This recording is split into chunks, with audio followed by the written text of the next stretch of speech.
shea butter and warm sugar is where it's at. Or maybe you're more in a champagne spritz and roses type mood. Whatever the mood, set it with one of these Febreze Air Mist fragrances today. Didn't necessarily have the funds at the time to make it. I had strong enough faith to make that trip and believe that it was going to be a really special event. Coach Brown. Yes. Chauncy Deion Sanders here from Chauncey who? illustrious Chauncy Deion Sanders. Man, come up here and give me some love. Y'all ain't you, right? And never underestimate who you're talking to.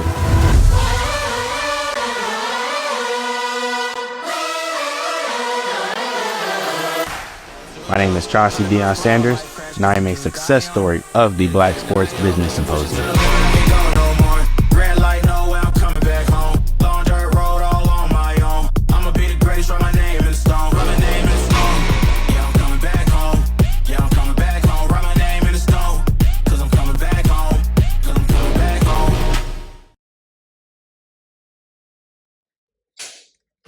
What's going on, everybody? Welcome to the Pull Up Experience, guys. Episode 269. In the very last interview of 2024, by the way. Yeah. Come on, Yes. That's the way to go out. Listen, and the way it ended, we got my man, Mr. Chauncy Sanders himself on today, man. Thank you for coming on, brother. No, I appreciate you guys for really having me. Been watching from afar, and this is really special. It's really special to come back and be a part of this, what you guys got going on. Appreciate that, bro. Yeah. Appreciate you, bro.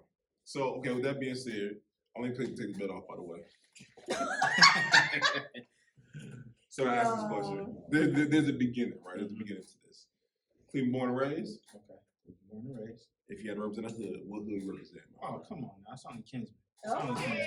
I hate one time for Kinsman. I'm saying one time for Kinsman. Out the way. 116th, 142nd, MLK. Come on. Buckeye. Okay. Yeah, you from Cleveland, you already know.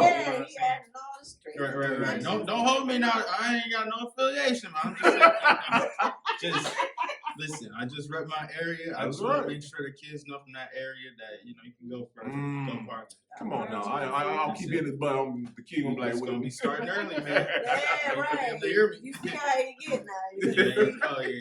He warmed up too. Yeah, I'm warmed up. I'm charged up. Yeah, he charged up for sure. So with that being said, bro, as we know, was sports always in your life? Was that always Always. Yeah, without a doubt. Always. Just being part of a family that comes from educators, and then also having them be coaches as well. You just are born into that, right? And then I was crazy enough to where I had a radio over my bed set because growing up, we didn't always have cable in my room in particular. So whenever it was getting too late to watch the Cavs game, let's say they're in Portland or Golden State growing up, I always had the radio. You die hard like that. Die hard like that, like 1100 already preset. You know what I'm saying? It wasn't one of those older switch ones too, so you had to set the buttons. Oh wow! Yeah, exactly. So I grew up with one of those where it's over the head. It was like one of them older radios, and I just always used to just listen, and wake up to it, and then go to sleep to it. So always born into. So you knew even back then. Even back then. Wow. I got written proof of that too. Written proof. That 11 to 15. Yeah, I'm actually celebrating 10 years now. I went to John Hay recently. That's right. Shout out to John Hay, of course, School of Architecture and Design, to be particular. I will represent them. Come on. So 10 years ago to this exact date, December 10th, I went back to my school because one of my 10th grade English teachers had one of my projects still. That we had did. It's called the Nightingale Project. It's your why, what you do this for, and what you look to do in the future. And in that, I wrote about this exact project, about what I'm doing now, getting into sports, doing play-by-play, working on one of these 3-letter, 4-letter networks that we're still working on still. But even back then, I was always just honed in and focused on that goal of being on there. Hold on. Because I don't think people can say they did the very thing they set out to do as a kid. Now, I don't know. I can't say myself, I was like, well, you know what? We'll get it back. We'll talk about it later. Okay. But I think that should be celebrated. You had to go, you set out to do it, and you're doing it. And there's written proof of it that you'll always have. So Always, yeah. So it's great to just have went back and show these kids and these future leaders of ours that, you know what, you can write this down and you can achieve it. You know, it'll take some work, it'll take a couple of L's, and you know, hopefully it won't take as many, but it'll take you through ebbs and flows, but you can get it done. And you can get it done sooner than you think you can. Let's talk about the journey, though. Let's talk about that, because the Bible says, if you write it down, make it clear. That's right. I don't know the rest of the line. I'm sorry. That's it. That's it. That was good. That was good right there. You know what you're trying to say. Yeah, you know what I'm saying. You know what I'm saying. Amen to that. Amen to that. But with that being said, let's talk about the journey, because I know it wasn't. A lot of people, they see the glory beyond the story. Right. Let's talk about the journey getting there. Right. Let's do it. So it starts pretty much when I get to school. So I'll fast forward through the high school years. But I will stop on one exact day, and that was the day that we all here in Cleveland were celebrating the World Series being held here, the same day that the Cavs hoisted the banner. So that banner night, that ring night, it was at that moment that I got introduced really to exactly what I wanted. Like I wrote it down previously, like I mentioned, but then here I am seeing it up close in person. How did I do it? I was holding the flag that day for the World Series Game 1, but I also skipped school that day. I know that is crazy to hear. Statute limitations. Statute limitations. Don't try this at home type of situation. You know what I'm saying? I skipped school and I asked. I got permission to skip school because I said, you know what? First take is going to be here in location. So I want to make sure that I go see it, because previously we had an opportunity, but I got there too late. That was first take. What's first take? Okay, so that's another thing that I grew up and raised on. It's an ESPN show, starring with Stephen A. Smith, and so on and so forth these days. But previously, legends pretty much. Previously, it was with several other hosts like Skip Bayless and Shannon Sharp now, of course, and then Max Kellerman during that time, and then of course Molly Karen. So I had the pleasure of meeting all three of them in separate parts in life, of course. But at that particular one, my senior year of high school, I was able to be introduced with Stephen A. Smith. And during that time, we had time to break bread briefly, just over a Q&A type situation, right? And I asked him originally, like, what did you go to school for? Where did you go to school? And they broke into this long, out of the commercial break speech about the importance of HBCU and the importance of communications media and how he got into the business. And from there, it kind of birthed a relationship between he and I. Nice. Yep. And did that birth inside you the want to go to HBCU? Exactly. I think it did to some degree. I will say that now. My mother is also a proud HBCU alumnus as well. The illustrious Alabama A&M University. Act like you know. Come on now. So, yes. So I kind of got that upbringing there, from going to homecomings, going to the Magic City Classics. And then it was already in the back of my mind, and then now seeing him talk about his experience at Winston-Salem State, how he got into it with his English teacher who helped him propel his career into journalism, following his basketball career. I was kind of in that same area, I would say, the gray area of coming to that grief point of that your career as an athlete, if you will, is getting ready to dwindle down. I won't say over, because it's never over, right? But at this point of juncture of your life, you're pretty much done trying to get to the professional ranks. And so I wanted to make that pivot, because though Alabama A&M is a wonderful school, basketball-wise, it was just in the most tumultuous, I'll put it that way. Man, my man used all It the was words. it was in the worst. I'm like, Listen, you warmed me up. You warmed me up. But they were, let's just put it, plain and simple, they weren't in the best position. I was going into a situation where the team was previously 1 in a million, and they weren't in their winning culture ways that they once were then.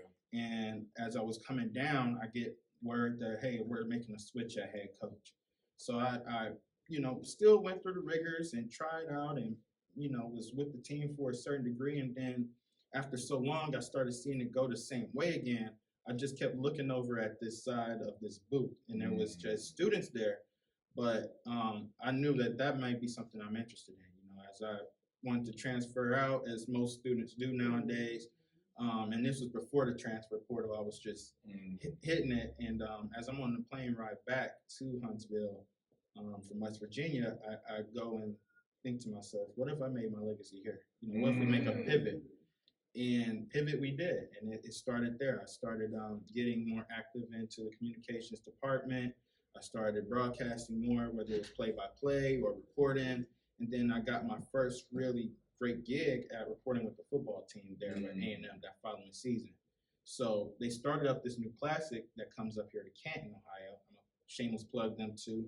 That's right, the Black College Football Hall of Fame Classic. It was the inaugural year, and I get an opportunity for my first interviews ever. You get the president of Pro Football Hall of Fame. Then you also get Hall of Famers like the one and only. You get guys like Shaq Harris. You also get people like Mel Blunt, who then helped me with their sound bites propel up even further and higher than I thought I ever would, honestly. And then soundbite. When you say soundbite, what do you mean by that? So just a sound, right. So I'll turn my broadcast professor hat on.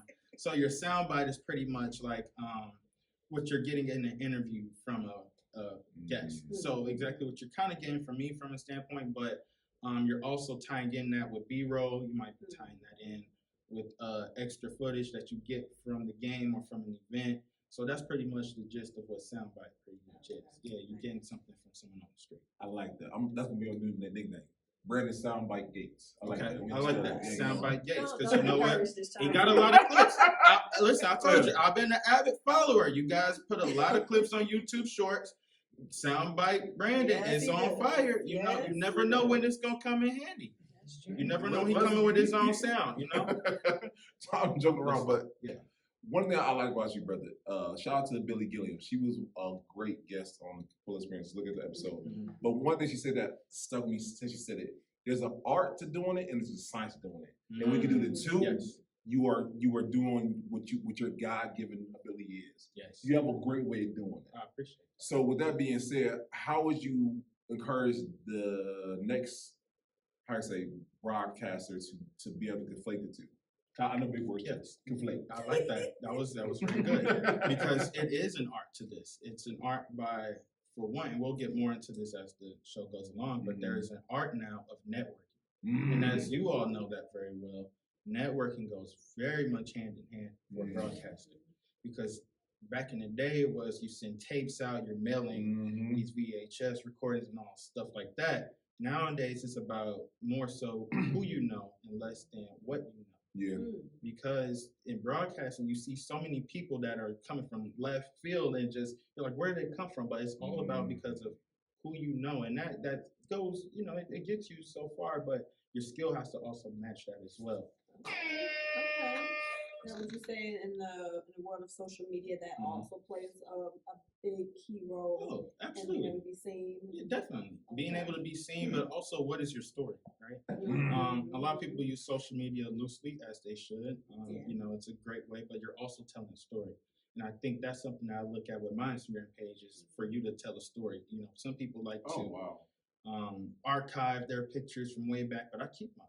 Because I believe truly that if you go through my Instagram page and you go all the way from picture one to where I am today, you're going to see a story. You're going to see a story about a kid the progression. That's right. You're going to see a kid that came from high school that met these people that he looked up to, and then now he's taken the lessons and stories that they've given him, and now he's taken that to his journey, his own self. And now you're starting to see that flourish. You're starting to see that beauty and that essence of kind of what it's all about in this life journey, right? That's good. And that's why I will never take down our first episode of the Pull Up Experience, because they were terrible. They were disgusting. Like Nikhil already know. Like some episodes, the sound is off, the light is off. Steve already know. They were disgusting. It's a nightmare. But that's what it's all about. That's what it's all about, though. Definitely. People should everyone wants to pursue perfection. Right. If you got a perfect page, Instagram, YouTube, I don't want to look at it. Ugh. Right. Cause that's like no, because that's not real. That's not real. It's life. not. No. Let me see that progression. Let me see you Right. in the Let me dirt. see the down. Yeah, exactly. Yeah, no, absolutely, bro. So let me ask you this, because I've asked a question, but I want to ask you because you're in a different genre. How do you get prepared for the high profile interviews with those individuals that you might look up to, or those individuals who, you know, have accolades? You like, oh my God, I'm about to interview this person. Right. How do you prepare for those things? Because I don't put my pants every single time, but maybe you're a little different. I am. You know what? I think my story is a little bit different because sometimes you meet these people. It only takes a small conversation, just like we had before the show started, to really get into that flow, to be willing to ask them or go places that people aren't typically able to go. Yeah. I was watching a recent interview with Shannon Sharp on Club Shay Shay, and he went some places that I saw that Keith Lee was not ready to go or never been, because he's like, I don't usually do interviews. He has social issues and a speech impediment, he says, and he kind of deals with that. However, certain people are able to get the best of you just by the way you make them comfortable. Come on now, It's brother. that simple.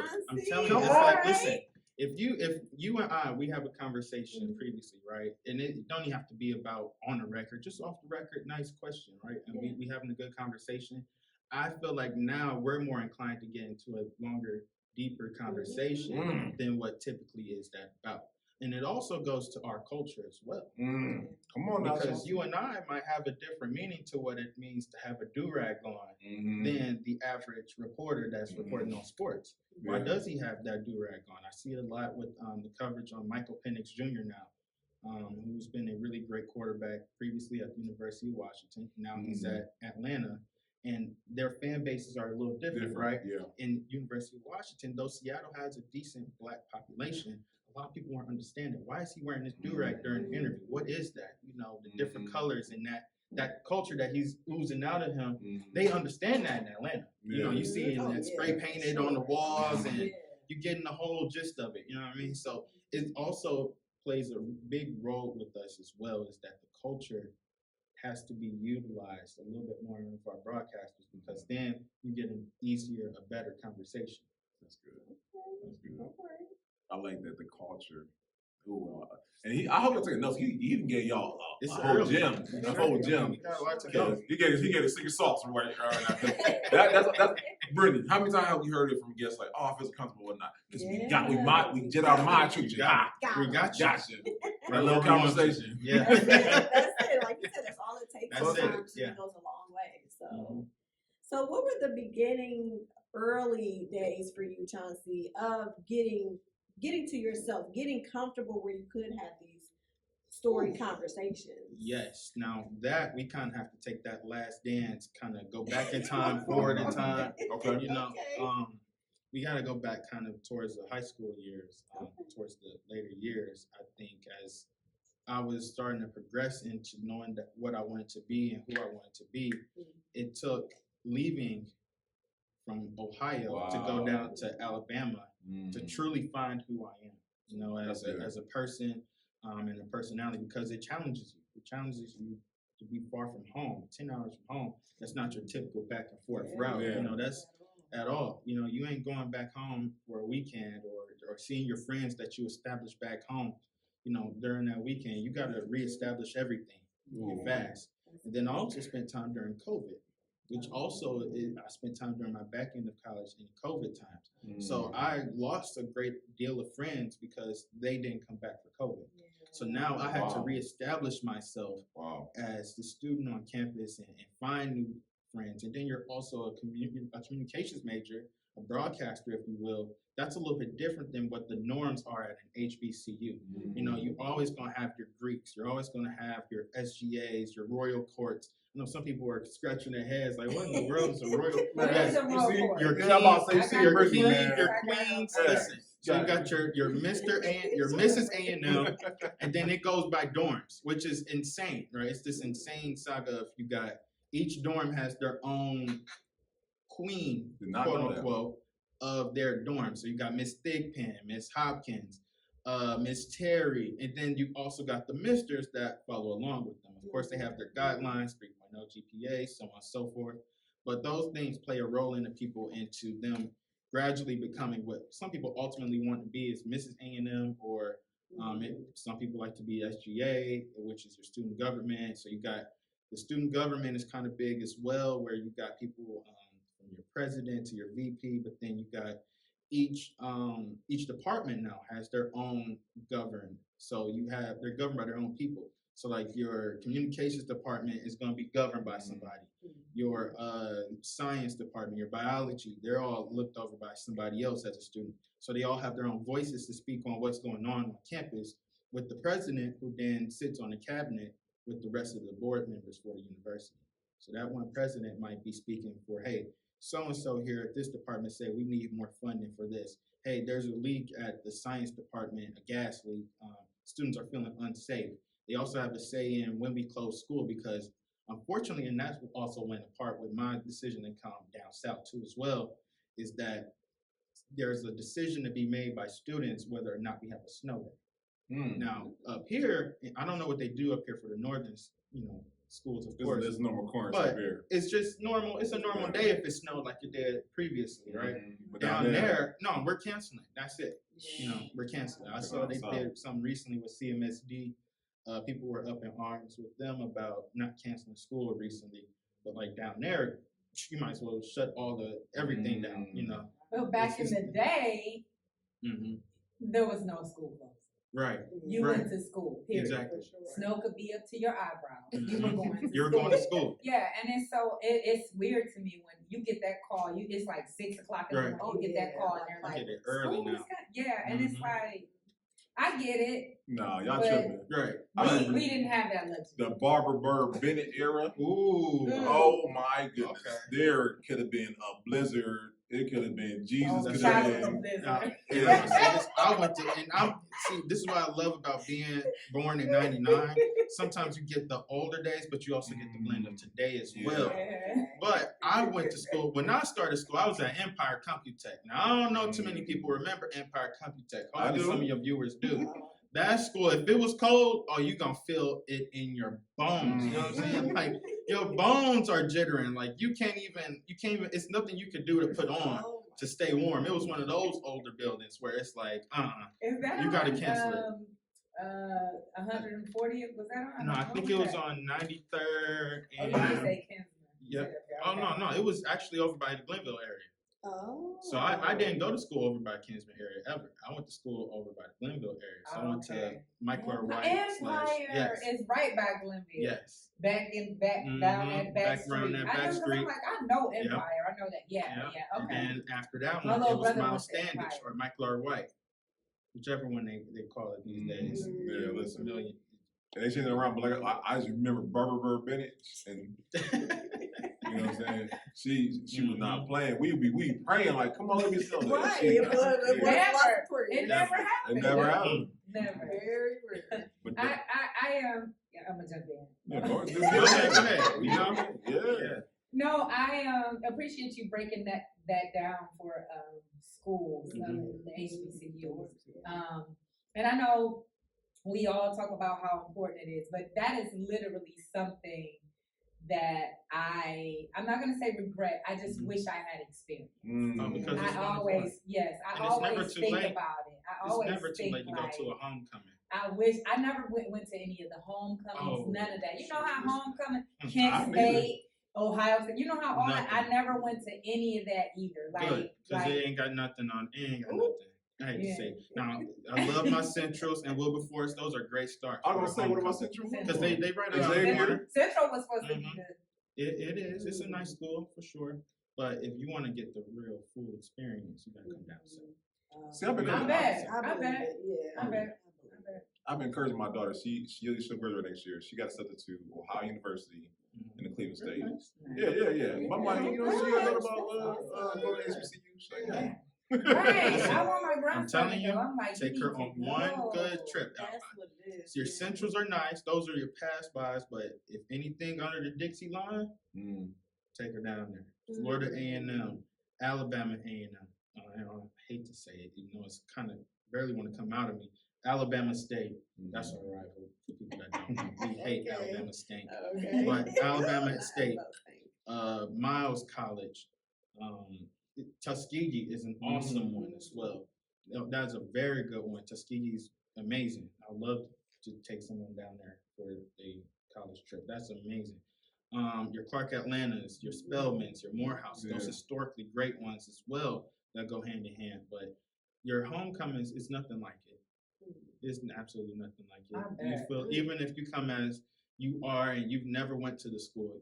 I mean, I've had people come down and they don't ever want to leave. That I know they just had everything. And I went to the salon like the following week, and like all the females were in there just like talking about how much of a good time, and talking about going down earlier in the week next year. Yes, you gotta come early. We're gonna go because Tuesday. it's a week long. And I'm like, thing. Tuesday. And they were like, It's a week long process. Like I'll give you ours, and I haven't been to homecoming for 2 years now. For one, last year I was in Seattle. But this year I also was just going through some things where I was just busy throughout the week. But just for our week alone, we had a great comedy tour. We had some people from Wild 'N Out, Chico Bean, so on and so forth. We had Kim. We had John Legend. John Legend was performing farther away at the amphitheater. We had Cupid from Cupid Shuffle. He held our tailgate party. Nice. So all the line dances, they out there. Then you also had Glorilla, Boosie, and I'm missing one more artist. All for Somebody at homecoming. home. All for homecoming. All for homecoming. And this is a we week need long to take thing. some homecoming trips. But see, today. hold on. But this All is Atlanta. All Atlanta. Good. You know, like I said, like I said, ain't Atlanta. I'm telling you. That A&M, sounds like something. they be I going wanna down go at A&M. to. And we ain't even talking about the alum parties that's going on. I even mentioned the tailgate. Now that's where it really people don't even go into. So the culture basically, tailgate. it's It's our mecca. What you saying? We as black people. Yes, Yes. we should push that And you on know our what? The children Mecca, heavy. and yes, the We Mecca heavy is coming on soon it. with the Celebration Bowl this upcoming week. You're gonna have South Carolina State, and you're also gonna have Jackson State University face off with each other in a rematch. Deion excluded this time, but they're gonna have a rematch in Atlanta. Sorry. But it's gonna be a great time. It's the Mecca. You having two HBCUs come together for their own bowl game in Atlanta at Mercedes-Benz. The tailgate's gonna be jumping. You're gonna have everybody out there. The festivities, the liveness of it. The HBCU Battle of the Bands is gonna also have their own little powwow down there for ESPN as well. It's gonna be off the chain. It's off the chain every year. But We're gonna be hitting you up like, what's please. going on? And if not, I'm gonna say, and if not, hit me up for Classic, because Magic City Classic is another thing within itself. See, everybody talks about how HBCUs are such these party schools, but no one talks about what students have to overcome to achieve what they do. And that's not always about the academia. It's also about the scheduling of life, because see, as a Bulldog, you got the first week of school, you're gonna have parties throughout the week. You might want to close your dark ears on that. You know, maybe I'm a sell hat. Okay. So I'm gonna look directly here. So the first week, you got all parties. It's welcome week. Second week, you got your first little dibble of school. But then the third week, you got the first week of football. So that's called the Lewis Cruz Classic. Now, see, during that week, you might as well call it a mini homecoming. It's preparing you for what homecoming is becoming already as it is. Because you already got performers. We did. Listen, we had I think we had Muni Long perform for for Lewis Cruz Classic this year, just as a performer. So then you go into the next week, you got another one, but then you got homecoming, Magic City Classic, and then you might have another good team like FAMU come into town. So then that's another big school that's gonna bring all their students that love to come up. Y'all have another big week of partying. By the time you look up, it's December, like it is today. And you like, mom and dad calling back home, like, what's going on with, school? You're like, school. Right. So it's all about managing. Like, Is that why I'm that's at why, school? right. And then you bring them to it now. When you bring them to it and they understand it a little bit easier, now they understand on what's going on. Focus just has to be there. Focus has to be there. Has to be there. That's the number one goal again through HBCU. So let me ask you this. So what helped you prepare for your journey in broadcasting? Because I mean, being an HBCU helped tremendously, because you have the culture now, you are the sports now. But like I said, because we're the Bullet Spring, we're kind of media, but you're a media. Yeah, Oh, for please. sure. I appreciate it. We're so early in getting into this thing. Even now, I still be feeling the feels of not necessarily being in as much as I want to. Having my hands fully deep into the business as much as I want to. I think what really got me started, you go all the way back earlier. I think all of these steps have really prepared me to where I am today. The fandom of meeting guys that you've grown up to watch. Like I mentioned with Stephen A. Smith, your Max Kellermans, your Molly Karams, meeting your Chris Carters of the world when you were early on, before you even thought about really even how to pick up a mic and what to say. Meeting people along the way helped guide me to where I am. My professor, Samaj Robinson at Alabama A&M, allowing me to find equipment whenever I wanted, have access to the editing room whenever I wanted, being able to stay there all night. Some nights I was there all night, and I'll wake up and someone's tapping me on the shoulder, or he's calling me because I have the key to the editing room, and I lock myself in. I'm sleeping in the room. I'm in there asleep because I've been editing all night. Just, you know. Come on now, talk to me now. So it's a process, you know. People, like you I remember nights to be in a computer just doing this. literally one of Yes, those. up all Yes, night. yes, like just grinding it out overnight, trying to get projects together, and it takes all of that to really become what you really want. Right? That's the title of it. It takes it. It takes a So journey when to get there. when you felt like you got your first big break,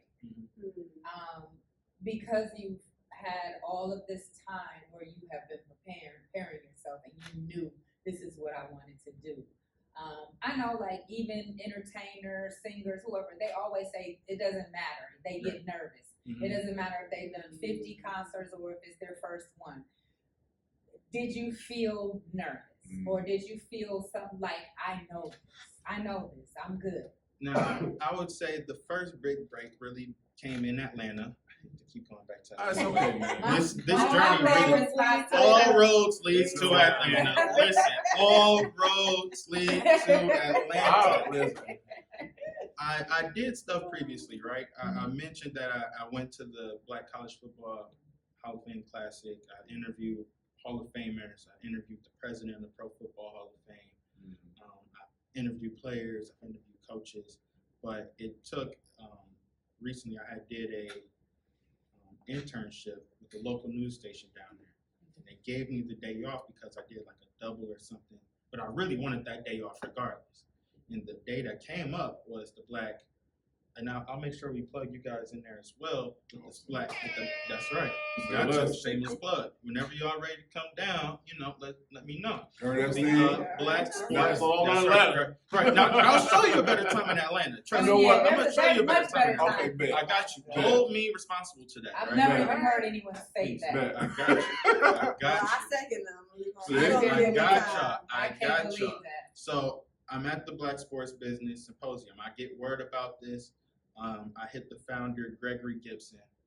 He does an amazing job with our HBCUs and just with young Black talented people in general, creating a platform where people that are higher ups, 10, 20 plus years into the sports business, they all converge and meet in one, like how they all converge there. Brother, I'm going to be editing tonight like, that man. I'm telling you, they all come together as an incubator. It's an incubator to create students that are in HBCUs, Black, brown, regardless of whether you went to HBCU. Black, brown people can able to come in, meet with people that are years and years in advance of what they want, and they can meet together and somehow, even if you're lucky sometimes, like myself, you can find yourself in a position less than months later. Now, see, what's special about the Black Sports Business Symposium that year was that Deion Sanders was supposed to be there. I didn't get word until I was actually driving from Huntsville to Atlanta. And so I said, oh, I really have to get here early, you know, because people are going to want to fill these seats up. And I got in last. Gregory was gracious enough to give me the invitation. And I said, this time, I passed up on something previously, and I really held that to myself. I was really sad about that. And so I said, okay, I'm making my business this time to go to Atlanta, make the drive, and attend this event. So as I attend the event, I come across a gentleman, and he stood out like a sore thumb because he was white. So, and I love Kevin. And he's gonna laugh at that, of course, if he goes back and watch. But I meet this guy named Kevin Demo, and I had no idea who I was talking to. We're just passing time as this event is going forward, and another mentor of mine, Steve Weiss from the NFL Network, he was gracious enough to introduce me, and I talked about my passion and why I do this. And I was explaining to him about what was going on recently in recent times was that the NBA Finals was going on, right, between the Warriors and Celtics. But during that time, COVID was still prevalent. And so Mike Green, the play-by-play guy that goes bang whenever you hear a three or things of that nature, he caught COVID. And so they had to fill in. And this was the first time in a while that a black man had ever called an NBA Finals game. And I said it shouldn't take for COVID to lead to that. You have all these amazing historically black players come through this league, but yet there's not too many people calling the games that's telling the story of these players. Right? We get into that later on. However, he took that passion, he understood it, and I eventually got my moment as we get into that, the nervousness, right? So Deion finally has his master final act of the program, and he's on the main stage, and there's adults, there's professionals, there's students, they're all asking questions. And somehow, to God be the glory, I got the last question, the last person to hold the microphone. Now, this is gonna sound crazy, but years and years, this is how it all ties back together when you asked me the previous question. My middle name is Deion. So I'm Chauncy Deion Sanders. Bro, I promise you, it's one of my favorite answers today. I thought I was seeing things. I ain't gonna lie. I put it to message to Steve, like, Steve, are we interviewing Deion Sanders? I just saying. Right, I get that now. Is he can? Right. Is he canceled? Like, how did this? What's going on, Steve? Shout out to Steve. You know, we sat in and, you know, to this day, people still ask me questions. People still send me recruiting videos. Stop sending me recruiting videos. I'm not Deion Jr. For all recruiting info or information, please go to Bucky, because I don't got it. When he first left, I can't tell y'all how many videos I got sent to me, whether it was Twitter. A guy sent me him doing defensive back drills in the street, in a parking lot. Wow. In a parking lot. Before when he transferred over, when they all moved over to Colorado, I just was getting nonstop. It was like Guantanamo Bay just hit. Like, what's going on with all of these? Like, power name, no. That's power name, no. Yes, it is a powerful name. That's right. And, Look, it probably didn't help that you right with Instagram, and we had this experience. And so as I get the microphone, I'm a tad bit nervous. But as I feel sometimes with these moments of just meeting people growing up like this, there comes that bit of nervousness, but then that preparedness comes in too as well. So I was prepared with the question. That's right. I was ready for the question to come in.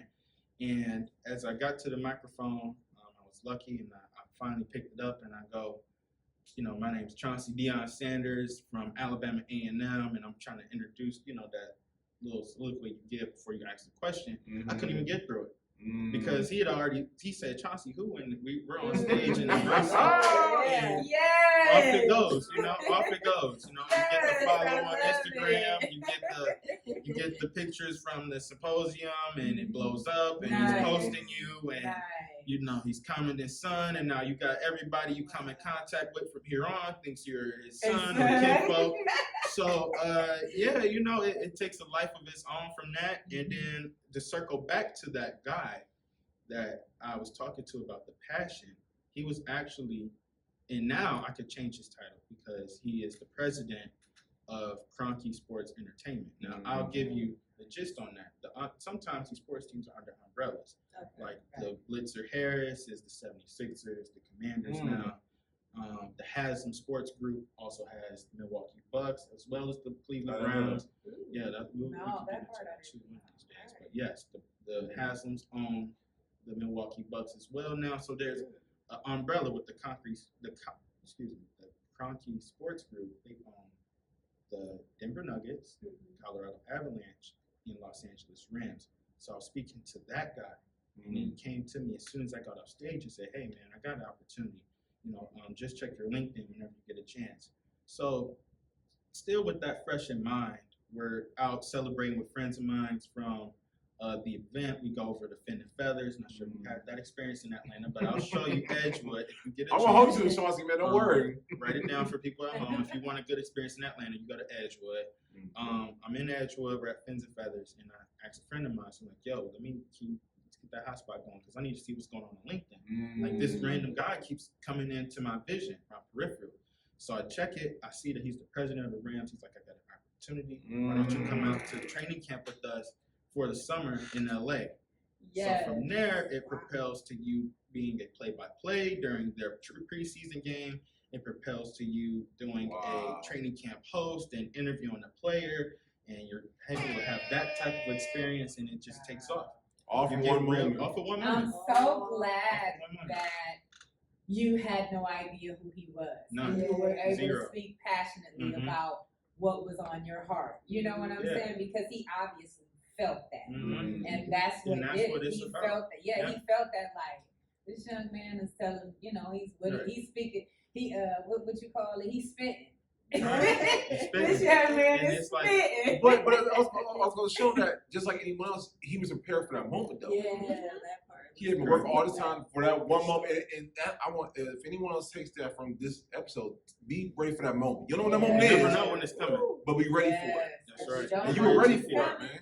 No, without a doubt. You know, you have to be ready for those moments like And that. placement. Let's not one forget more time. You can hit it Placement again. is right. Anyone, go ahead. You got her She like, let it go. Let it loose this time. This one time he did that. That's an But it's a amazing place story. I to- love it. Yeah. Very inspiring. Yes, I appreciate that because you know I had no clue, like she said, and not only is he the president of these amazing organizations and overlooks all of them, but he's also the founder of that symposium. He's able to help put that symposium together. You know, they get our friends together, and they have a great group over there of staff. None of them are being paid, but they're putting this on for the foreseeable future, for the benefit and for us as young African American and Black and brown people, for our progress forward, you know, our progress to get towards what we want to achieve for it. And it's also great for these organizations and these businesses to come down as well, because now they're able to see and pick out exactly what they're looking for. They can say, hey, there's a lot of great young men and women down here that are doing great things in their respective universities that can learn some more from us, get a hands-on experience, whether it's a couple months for the summer like myself, or even for years like others. Some people have propelled to go on and work for these organizations for longer terms and are still doing it right now. You know, it's a beautiful thing to have something like that when many people growing up did not have that previously, right? That's amazing. A lot of things out here going on we have no idea. Yeah. Oh, absolutely. And because we're always, you know, trying to figure out other things that we can do to propel Black businesses, to thinking about our youth, thinking about our community as a whole, you know, so I love to hear that. That's wonderful. Definitely. And it's still going on. I'm excited for the upcoming year. Last year was really strong for its third year. We had from Kyrie Irving's mother able to come in and speak. And by the way, I want to mention this too for those that are at home probably looking to get into this, that those previous ones were free. You got the experience with Deion Sanders for free. You got to speak to the president of those organizations for free. I never paid a dime. Now upcoming, and that's not even just saying, you know, they've had Rich Paul, they've had 5 presidents last year showed up from the NFL. All 5 presidents of color showed up in person. You're able to speak to them in person. You're able to get their email in person, show your resume in person. You had these type of experiences going on for a cheap price. I'm just saying, if you really want to get in this business, these are the places you got to be at. You know, it's all about finding that, and that speaks on the networking part that we talked about, the art of. Because some people come in, and growing up, I also read the book from Charlemagne the God, Black Privilege. Shout out him for that. That's a good book. That's a great book. I want to shameless plug that because it teaches you not only to, and he has a chapter, and I'm not going to go too far into it, but putting it in the bag, for lack of better terms.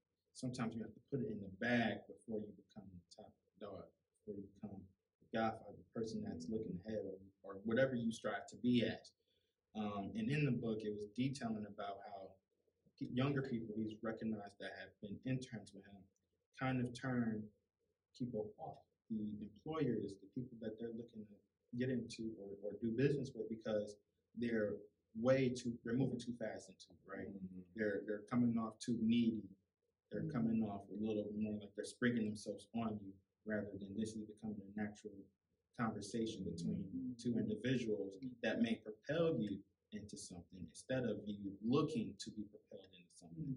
So sometimes that can turn people off and it can shun you away from what you might be wanting to do or your blessing, for lack of better terms. Yeah.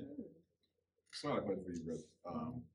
The future of broadcasting. We're in a day and age where, no offense to the ESPNs of the world or whatnot, but people can take broadcasting, just like podcasting, they're doing their own thing. Where do you see the future of broadcasting going forward for sports and for media as a whole?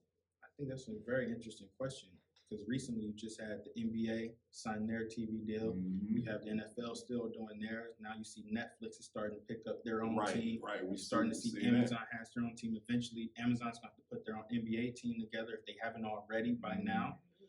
We met with them last summer. They are still looking to put a team together. I mean, it's going into a really, really interesting place going forward, because everything is on demand, right? And you can get everything quick in a shorter time than usual. When you look back in the day, when you look back to your John Tellish days, your in rest in peace, this man, Jim Donovan, in his early days, sports typically took at least 30 minutes to go through a whole sports segment. Nowadays, it's almost 10, right? Nowadays, they want your story to be a minute to a minute 30. People are looking for 45, 30 seconds now when you're looking at TikTok, when you're looking at Twitter, recipes TikTok, Instagram Reels. It's now shorter timing. You have to be more shorter and concise than ever. You also have to be interesting and entertaining, right? More than ever. People are looking for takes less than the who, what, when, where's, and why's. It's all about the take. What's your take? What's your take?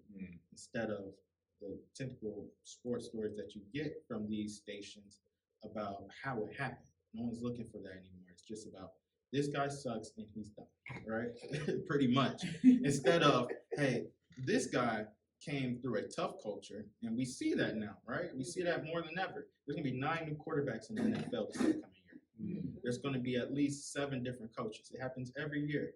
There's at least 4 different teams that were in the playoffs last year. We see it up with the Browns now. Every year, there's at least 4 new teams on each side of the playoff bracket for the NFL. Each year. And it happens all the time. But the stories now have became, and the narrative have become so much quicker and so much fast food that we're not really getting the nourishments to understand the stories that's really going into us, right? Wow. Like we see a quarterback now that's not played for 2 years, and already the term and the word is out that this guy's no good. Damaged goods, it's no good. You don't want to have him around the team. I know. It's a touchy subject for sure. But what about the fact that this guy went 2 years and then his father passed away from his grandfather? The story behind He's had a family member pass away. He's going through all of this turmoil in his own life, right? And we all say, oh, how much turmoil can you have when you're making $230 million? Well, let's keep it real here. He's only made $2 million, technically, of that deal originally before this year prior, because they were doing a deal where, hey, we don't want you to lose all your money since you're not going to play for us. We're going to save our money back. We're going to get more better players. And you only make $1 million, but your Amari Cooper, your boy here, could come in and get paid $20 million. And now he could stay another year or 2 or 3, thanks to you. But see, we don't get that. We only get the athlete aspect now, right? That's the craze with this thing, where the narratives are out and it's only about what you do on the field. And now if you're a terrible person, that's it. You know, you see a couple TikTok videos here and there, and the narrative is done just like that. So the future of sports is really growing into a more so, to me, in my perspective, is a fast food brand orientation. If not, I mean, because it's very top heavy now. You're getting guys such as Stephen A. Smith, Pat McAfee, so on and so forth, that are making hundreds of millions of dollars. Well, what happens to the younger crop that they're also trying to develop? The development is much more shorter in term with these bigger stations and networks versus in the previous years prior. there used to be times where people like Nina Kimes came up through the ringer and would be on smaller shows like Around the Horn, where they are trying to showcase their journalists and showcase these people that are in different areas of the country that are following the teams that you like, and now they're no longer hearing them. Those shows are obsolete. Around the Horn is going to end at the end of the year. Your shows like PTI, those argumentative shows now are a little bit more hotter. They want more back and forth action, right? So it's less on the narrative and it's more so on the tape. And I mean, I feel like that's conducive with just how we take media, like you said, TikTok. We were at, so we're gonna realize we were at the podcast summit with David Shands, right? Okay. And Marty Woodward said 3 years ago, if he would have realized that short form media was going to be the craze, he said you would have been a millionaire now. You would. And now the take is, like you said, it is the shorter the content, the more people are able to take in. So that's pretty much where it's going. And not just with sports, but I didn't even think about it until you said it. So, like, you're absolutely right. I remember back in the day, you remember Ahmad Rashad? Ahmad Rashad. I love Ahmad Rashad. Listen, he would do the heartfelt pieces on the players. Right. I have not seen those in a long time. Nope. And then until you said, I'm like, dang, you're absolutely right. All I see is a female. I see that's hot. To have a female. Well, women in sports is hot in general right now. We can get into that too, as you should, because women are kicking. That is the future of sports too. I'm gonna go into that because they are kicking butt and taking names after. And they seem to talk the most, though. Oh yeah. Too. They're like you know how they have the one person that's like the main person, and then they ask for the opinions of the other 3 or 2 or whatever. Right. It's like the woman is the one, and then they, like you said, it's a short take. They throw a name out there like, oh, so and so and so and so, and then they give us quick opinion, and it's on to the next. Couple highlights on and to the next. That's on it. to the next. Yeah. But the women are absolutely kicking butt right now, and I'm loving it. It's competitive, and I love it too because of that. Because you know what, for a long time, it's been pretty weird in sports with women. Just keeping it real here. And it's been weird whether it's been in the locker room, outside the locker room, and how they should be looked at. And now I feel like we're getting into a point now where the respect is almost mutual. I don't think it's there just yet, but it's getting more mutual. Like we see the WNBA expanding. Now Cleveland's put a bid in. And I'm trying to plug my name, right? One time for the Rockets return, right? And I'm gonna put my name out there on that ballot. Come on now, get that play by play. You know what I'm saying? I'm gonna shameless plug. We can come back to this video. I said we can come back to this video, and I said, you know what? I'm gonna be play by play. You gotta write it down. You gotta vote for it. Right. You gotta write it down. It's only a matter of time. That's right.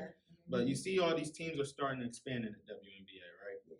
Now we're seeing that ESPN has put a word out there, and it's not confirmed fully yet, but they're looking to do an all-women show covering sports. Here. And so now we're getting towards these things, right? We watched what Caitlin Clark did in a tournament just last year here in Cleveland, and you saw that amazing group that were covering them, and all women covered it, and they were amazing, spectacular, and people tuned in and watched. Now we're watching the WNBA. You've got this Larry Bird, Magic Johnson type of dynamic going on between these two people, but no one's talking about the Michael Jordan that might be coming into the league, and that's Juju. Oh, yeah. Who is it? Juju. You guys familiar with Juju? College. Yeah. She's playing at USC. She's going to be amazing. Saw, Keep like, your a eyes on number 12. Clip. Yeah, I saw a small mention of her. And they said, like, I think they actually compared her to Michael Jordan. They said she's I didn't read it, but I saw like. And just today, they just announced today that not only her, but the entire team is going to have a Chipotle NIL deal because of her name. She's already got her logo trademark. The Jordan brand, the Jordan of the WNBA is coming soon. I love it. It's coming soon. Everybody's eyes are going to start getting attention to her because she got another 2, maybe 3 years left to play, and we'll keep seeing her name out there. And I think that also goes to why women's sports is growing so fast and popular now as well. We're having time to marinate with these players instead of, and I hate to say this, but the numbers are down in the NBA because it's a fast-paced thing. We're getting more fast food on the NBA side and more soul food on the women's side. I like that you use that word. You know why I like that you use that word? Because I always felt like I didn't like the WNBA. And you know why I said I don't like it?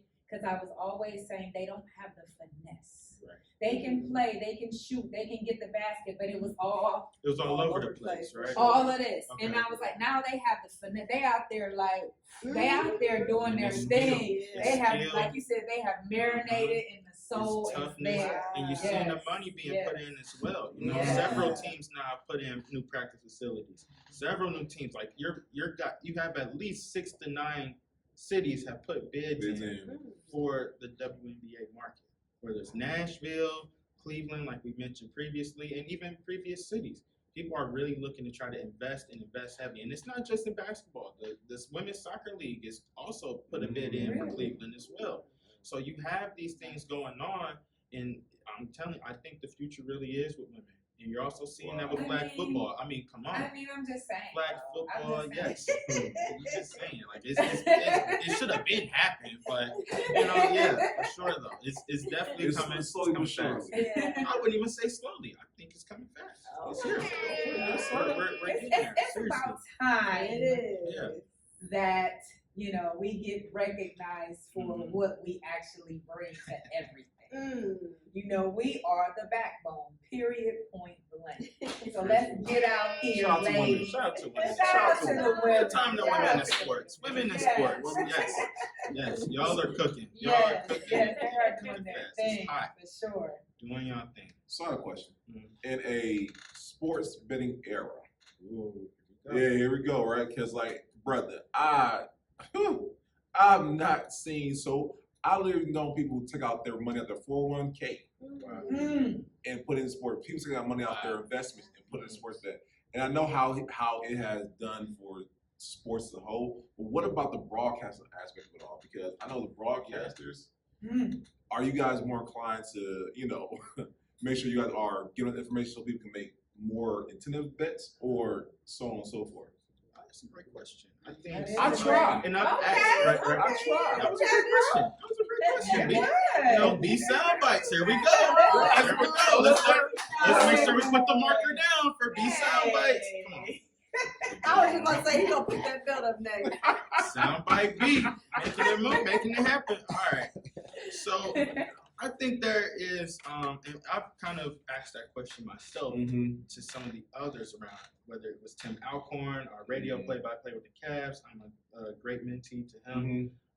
John Michael, who's also a great mentor as well on the TV aspect. Names, but that's what I'm talking about. Listen, they're great guys, and if you really want to get in this business, you ask around the people that are doing what you want to do, right?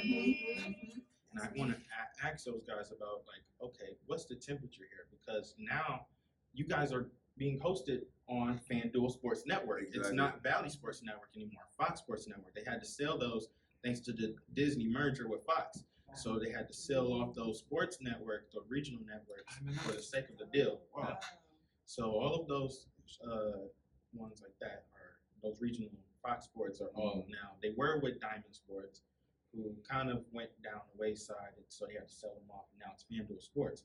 Okay, well now that we have FanDuel Sports Network, they are a betting site, betting app. We're starting to see those betting apps put more influence in the sports.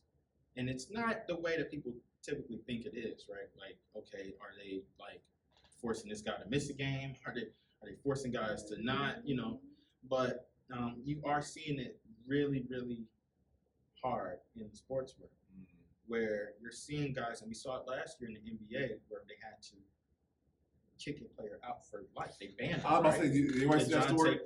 They made a rule. They made a rule They had to make a rule because of him, where this guy was putting it. Well, he was using someone else to put his parlays in about his own self playing or not in the game, or scoring or not in the game. He was a bench player though. Yeah, he was a bench player. So it was really like, okay, this will pass over, but no one will make much of it. It's a small prop bet. No one will make much of it. But as they start looking back over this, wait a minute. This guy actually is using someone to use the bet, and then he's influencing the game. You see what he's saying? He's influencing the game and influencing the bet. Oh no, we can't have that. And it's Which weird for only makes broadcasters. sense. Right. It only makes sense. What got it was that, like, the when they looked at it, like, why is someone betting on him? Right. Why is someone betting on him? Like, exactly. He was a bench player. I don't understand. Yeah, it was like a G League two-way guy. So it's like, and that was also the thing too with the two-way. Sometimes you play and sometimes you're away from the other team and with the G League. So it's like he's rarely showing up now, right? It's like someone that rarely comes into your restaurant, but they come in here and there. You see them, they're kind of familiar face, but they're not too much of a familiar face. But suddenly the wine bottles are gone. Like we like, wait a minute now. It can't be this guy. Why would it be this guy? But then you recognize you go to his house and you got 10 wine bottles stacked up in his, on his shelf. So that's how that story went down. But working in the NFL, I think they've done a really good job of trying to keep it out of the sport, but more so with the fans. Obviously fans, you hear it at the games all the time. I saw a recent video clip with LeBron, and a fan was telling him, "Hey, I got this amount on you on this rebound." Well, they're like feet away from him. Never mind the picture and the autograph. Yo, I got so-and-so amount of money on you. I need you to get this extra rebound, and he took care of him. But you see those things, right? Last year, I saw a clip with J.B. Bickerstaff, who was the previous Cavs head coach, where he said, I've had death threats because I pull players because it ruined someone's parlay. Like, we can't have those type of things in this. But from a broadcast aspect, it's been very interesting to see how certain networks have handled it, because you do see it at times where they will show midway through a quarter, okay, if you bet this amount of money. Or you'll see on TNT, on Turner, where Charles Barkley has his prop bet already set up. All his parlay ticket is already set up. It'll give you free $5 you can make up to $100, or they'll give you a free $50 to bet on this, and so on and so forth with that. But it's getting more and more specifically into these sports, and it's going to be interesting to see how these leagues react to it, because I know from an employee side, I still haven't been able to bet just yet, because I got out so late this previous year. I have to wait until the entire NFL season is over to even be seen around a sports book. Wow. So if you're an employee in the NFL, or any league, I guess at this point, I would just make that guesstimation based on what the NFL does, is that you can't even be around the sports book, because you could get fined up in over $1 million for your organization and yourself. So, these things are serious. It's really serious, but it's a lot of money into this business. I'm telling you, I've never done it, but I've never seen so many different people from different walks of life. So women, men, heavy kids. Into it. Yeah. Yes. And kids aren't really betting the money, but they're talking about it. And I think that's the interesting point in it. It doesn't even sound like you can win to me. When they say the bets, when they say what they have, what has to happen in order for them, and I'll be like, and you bet on that? Yeah. Right. You put your money up to bet that someone is going to score a specific amount, of points, or get this many. You put no. You put your faith in LeBron, but you won't put your $50 into someone's business. We're gonna talk about that later. Let's talk about that. Let's talk about it. You put your $50 on a make or miss parlay ticket, but you won't put it into your homeboy's business. Now let's talk about it, brother. We are here. Let's talk about it. It's good. It's true. Because so I'll never forget. I don't know what. I'm like you, brother. I'm an interview connoisseur, and someone said something profound. He said, if you're able to tell me what the return average for a baseball player is, but you can't tell me what you have in your bank account, you are losing life. And that stuck with me. And I was like, I dumped all the sports out, everything. I can't tell you last time I actually sat down and watched the game. I can't tell you, because I'm like, I have to focus on the things that, not saying don't matter, but I'm saying what matters to me. And my finances matters to me. My business matters to me or whatnot. And that's always stuck with me and whatnot. I say I have to say is that, go back to what you're saying, when you are able to invest in sports or in the game, you can't invest in like to your friends' business, that's saying something to me.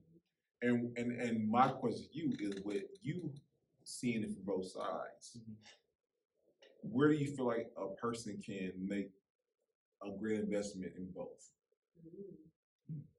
Well, for one, it's the small things, right? Sharing, making sure you're getting the word out there. How do you spread the word? By using your own platform to help that person's platform come up, right? I've been blessed to have a lot of friends that are in the business, like-minded, that have been able to help me propel my platform up further by just a simple share, right? And that simple share, that person might be following this, and this person, and I might be following someone, like I said, my following is a little different than someone else's. My following has like Deion Sanders, and so on and so forth, a president here, someone that works in law, and you propel that person up. You never know who comes across it based and thanks to your sharing, right?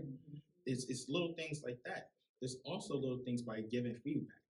Sometimes we are opposed to feedback, right? Where and it sometimes it hurts when it comes from you rather than it came from someone I don't know, right? But feedback is necessary, right? If your friend is doing something that's you feel like it's a little off kilter, you gotta be able to speak up on it. You gotta be able to speak up on it because that's what true friends do, right? That's what truly helps people propel forward, and they will thank you for that down the line. But nowadays, it's more like you're getting yes men, right? And we're even seeing this in sports. We were talking about how the women's side is soul food. Well, like we said, the numbers are down big time in television and ratings for the NBA this year. Why is that? Because we're seeing a lot of yes men raise these kids up, trying to use them as cash cows, sign them with these certain deals. Like Nike will take certain kids, Adidas will take certain kids, Under Armour will take certain kids to get to their universities now, along with these NIL deals. Now they're being influenced, and they're only in and out maybe a year, right? Nowadays, you got a lot of one and dones, regardless of if they're good or not. Now, I don't want to throw no names out there, but just regardless of if they're good or not, they're gone in a year, and we barely even got to know who this kid is. We don't even know who their parents are, you know? There used to be times where you grew up on guys, and it's obviously before my time, but just as a basketball historian, you had guys like Grant Hill, where you knew his mother went to school and was a roommate with Hillary Clinton. His father played sports. Ahmad Rashad, you had his family. Felicia Rashad, you knew, and thanks to his platform, you knew who guys were. You were investing. You were investing in people. You're investing in people. But now you see that in the sports world, to get a little bit more particular, you see a lot of these men are just raising these kids, and they're just yes men, and they're not giving them much critique. So when they do get the critique, right. So when they do get the critique now, it's like it's too late, and they're faced with this harsh reality that life brings you. That hey, this sport, as good as you think you are, you still have more work to do. And instead of them going in and working hard, now they're just getting ready to coach. Now they're just like, yeah, you know what, Coach and I, we don't look eye to eye, or you know, I'm not really opposed to this thing that they've implemented now, but I've saw it happen more than ever. Coach has challenged me. I don't like the challenge. I'm gonna go hit the portal, and I can go wherever I want and not have to sit out whatsoever. Not like these OSHA rules, but we could talk about that another day with Ohio. But we can transfer out, and within the next year, I'll be playing. I can go and I can leave within, even if we closer to the year, I can leave. There's this portal window that's open, and kids can go wherever they want, and it's almost like whoever the highest bidder is these days, you're able to buy that kid into your program. And we can get into that deeper too, because now that's starting to take a life of its own, because the yes men are getting richer. The yes men, and we seeing it now with the college football playoff to be more exact. It's never been a year that you said Alabama is not even top 10. When have you ever saw that Alabama football has never been top 10, right? But because of the portal, wow, because of the portal, they've been able to find, and schools have been able to even the playing field, but also the yes men have been able to even the playing field. Who's the number one team in college football right now, based on the rankings? Just ask. I think Ohio State is 2, right? Ohio State actually dropped because they lost to Michigan, but they were 2 at one point. But now it's Oregon, right? Oregon has always been up there. They've been a pretty decent program, but they've been propelled more than ever because the president and the founder of Nike, Phil Knight, has invested millions, if not hundreds of millions, into this program. He's like, any dollar amount it counts to get that player in, we're going to bring him in. Wow. So the yes men pockets are getting fatter. That's what's happened in sports. What's their color? Orange, green, and green. They do have I know it was green. It's Nike somewhere near Mhm. their feet. Yeah, I they're right around the corner. listen. From him. So he's the founder of Nike. Yes. He went to school at Oregon, and so now he's funneling these kids, these really good, talented athletes. You don't have to go to Alabama to get to the pros. You can come over here. We'll pay you $2.5 million, and we'll bring you out here on the house, and you good. I literally found out that information because of their uniform. Right. Their uniforms, that green is so bright and pretty. It's always been historically like that too. Uniforms are so nice. I love that green. They've always had nice uniforms. And my fiance told me the Nikes there, I think they make them like they change them like every year. Yeah. Every year. year. I thought it was closer to that, like maybe every few months or something, but every year. It is close. Okay. Because the founder, he went to school there. So he's invested billions into this thing because he wants to see before he goes a championship at Oregon. Wow. You're starting to see these type of things happen, and that goes into the support aspect, right? Like I said, we're not getting the days of where people are able to critique you so quickly or critique you easily. You're not getting the healthy feedback anymore. You need healthy feedback all the time. It's a difference between you tearing your homeboy down, like, man, he can't rap so good, versus giving a good critique.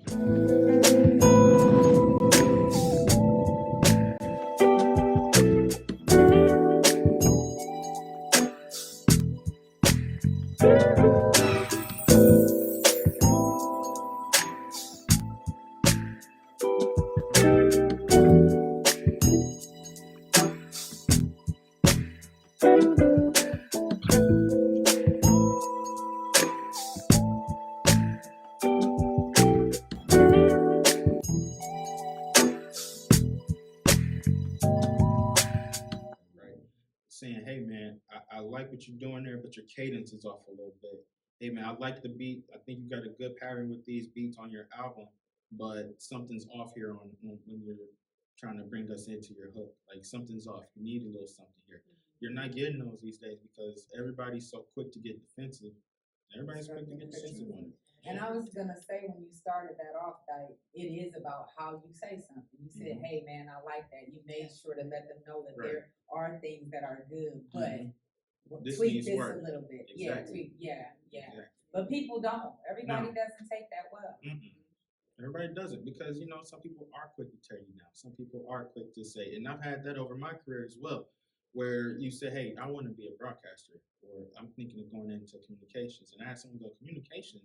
Oh, AI is going to take over by the time you get ready for that." And I was like, "Oh, really?" So that presents a challenge. And, you take that, and now it's bulletin board material versus a constructive criticism or healthy tweaking that could have came along with that. Like, hey, are you sure this business is a little cutthroat? Sometimes you're in, sometimes you're not. You've seen people be fired the next day of or the same hour of them broadcasting, right? And they're instead of doing that, they tell you, "Oh, this is going to be an AI business, like robots will be taking over." Don't waste your time. Right. Don't even waste your time, basically. And you're like, "Oh, okay, so we having that type of conversation. I got something for that."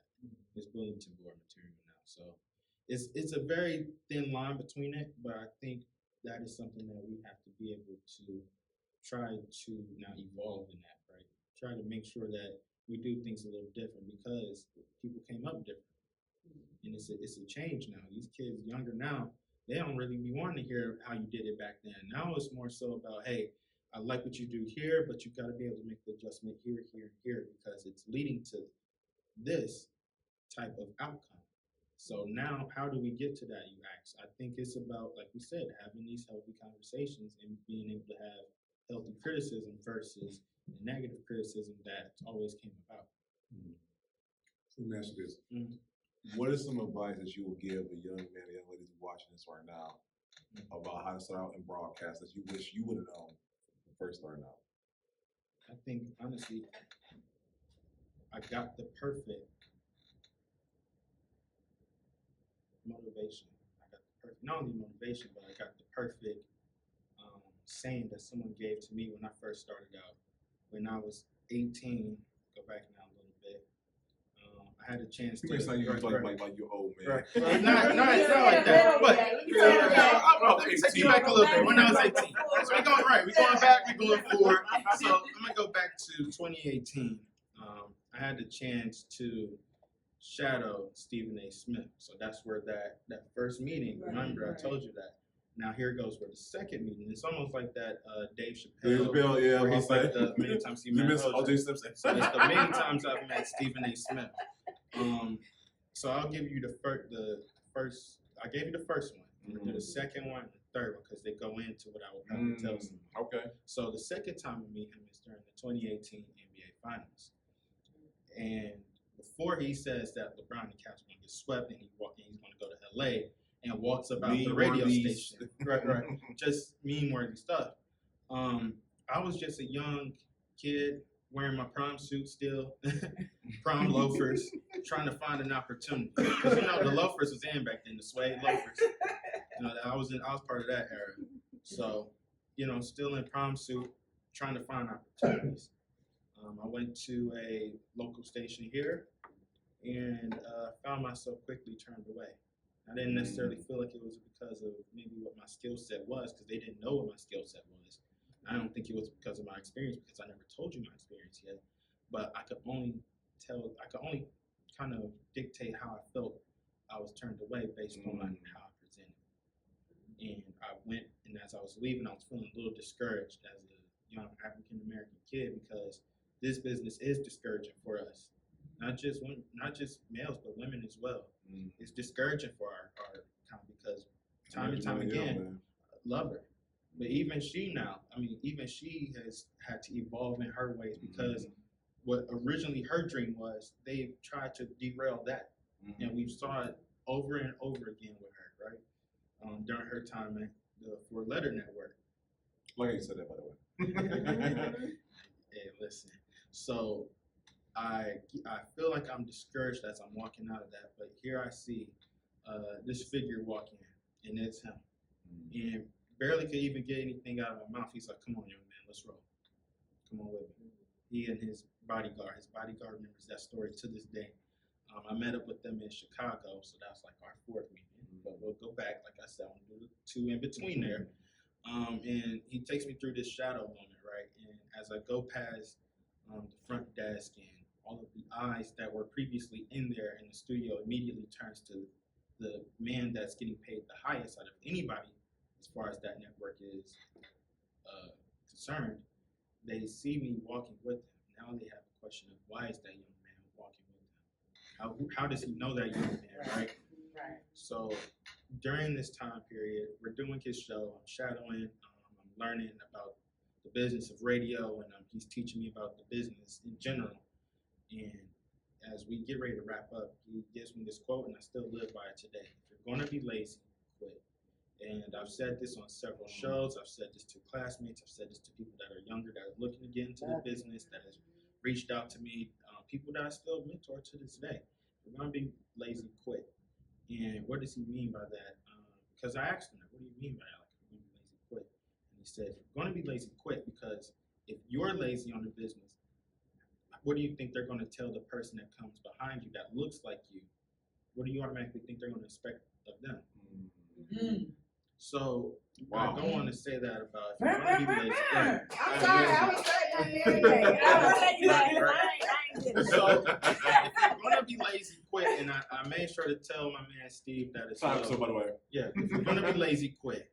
Because you never know who's the person that's looking up to you, that's trying to follow your footsteps, and how that person, the person that you are working with or working for, may perceive the next person that looks like you. Because it happens all the time in our business. Oh, right? yes. All the time. In any facets of business. They look at us and they see one thing that they see on television or so on and so forth, and then they automatically, and it's the people that never had experience, people that look like us in our culture, that typically cast these aspersions on us. Yes, sir. And so you have to be able to not only just hold yourself to that standard of who you believe you are, the excellence, but you also have to make sure that you're pulling someone up behind you as well. That's the next thing he told me about that. Because that's what I took from it, honestly, was that not only is he showing me what it looks like not to be lazy, this man's doing his show. Even you look at him now, he has his own show on First Take. He has his own show that he's owning personally. He has his own show on First Take. He doesn't own that show. He owns his own show that he does. His own radio station. He had that for a while. Now he's simulcasting that, so it's on YouTube and it's on the radio as well. And he's doing all these other businesses going on. So if he's busy, if he's getting up at 5 a.m.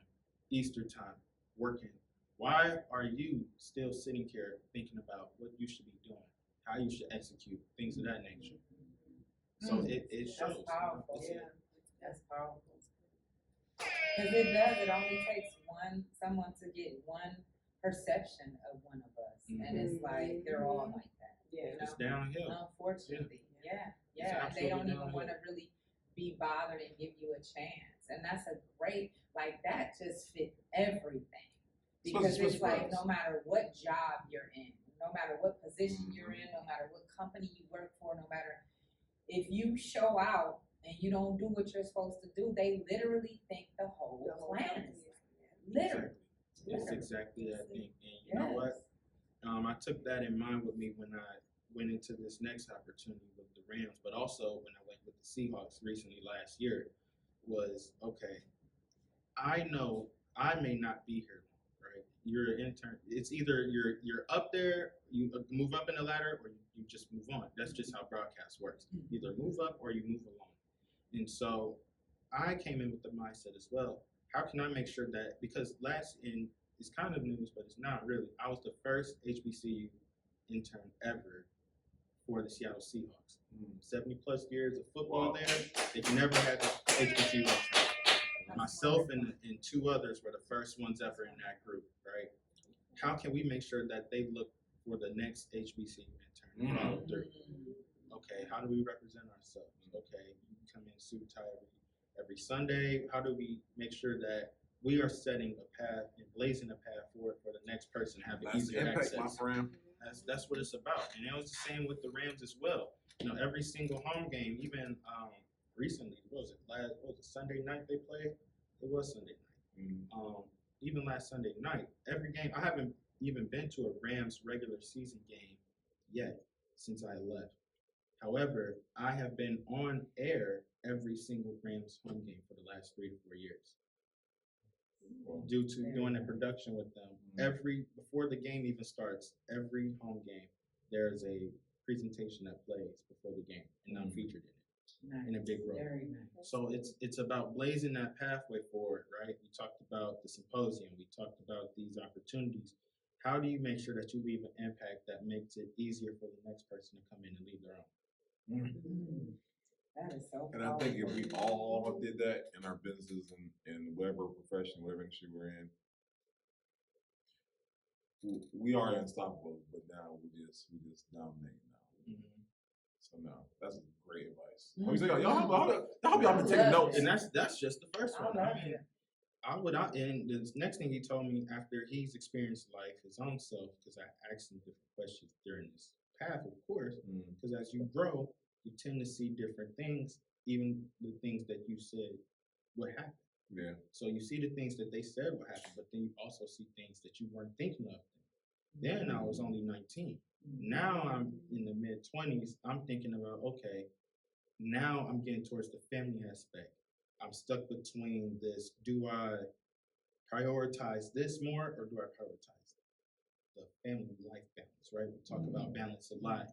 And I'm sure you guys have experienced this as well. How do I put forth all the effort I know I can, while I'm also trying to balance and maintain family relationships, so on and so forth on the other end, and not let those get lost? And the advice I was told to me was, be where your 2 feet are, right? Be where your 2 feet are.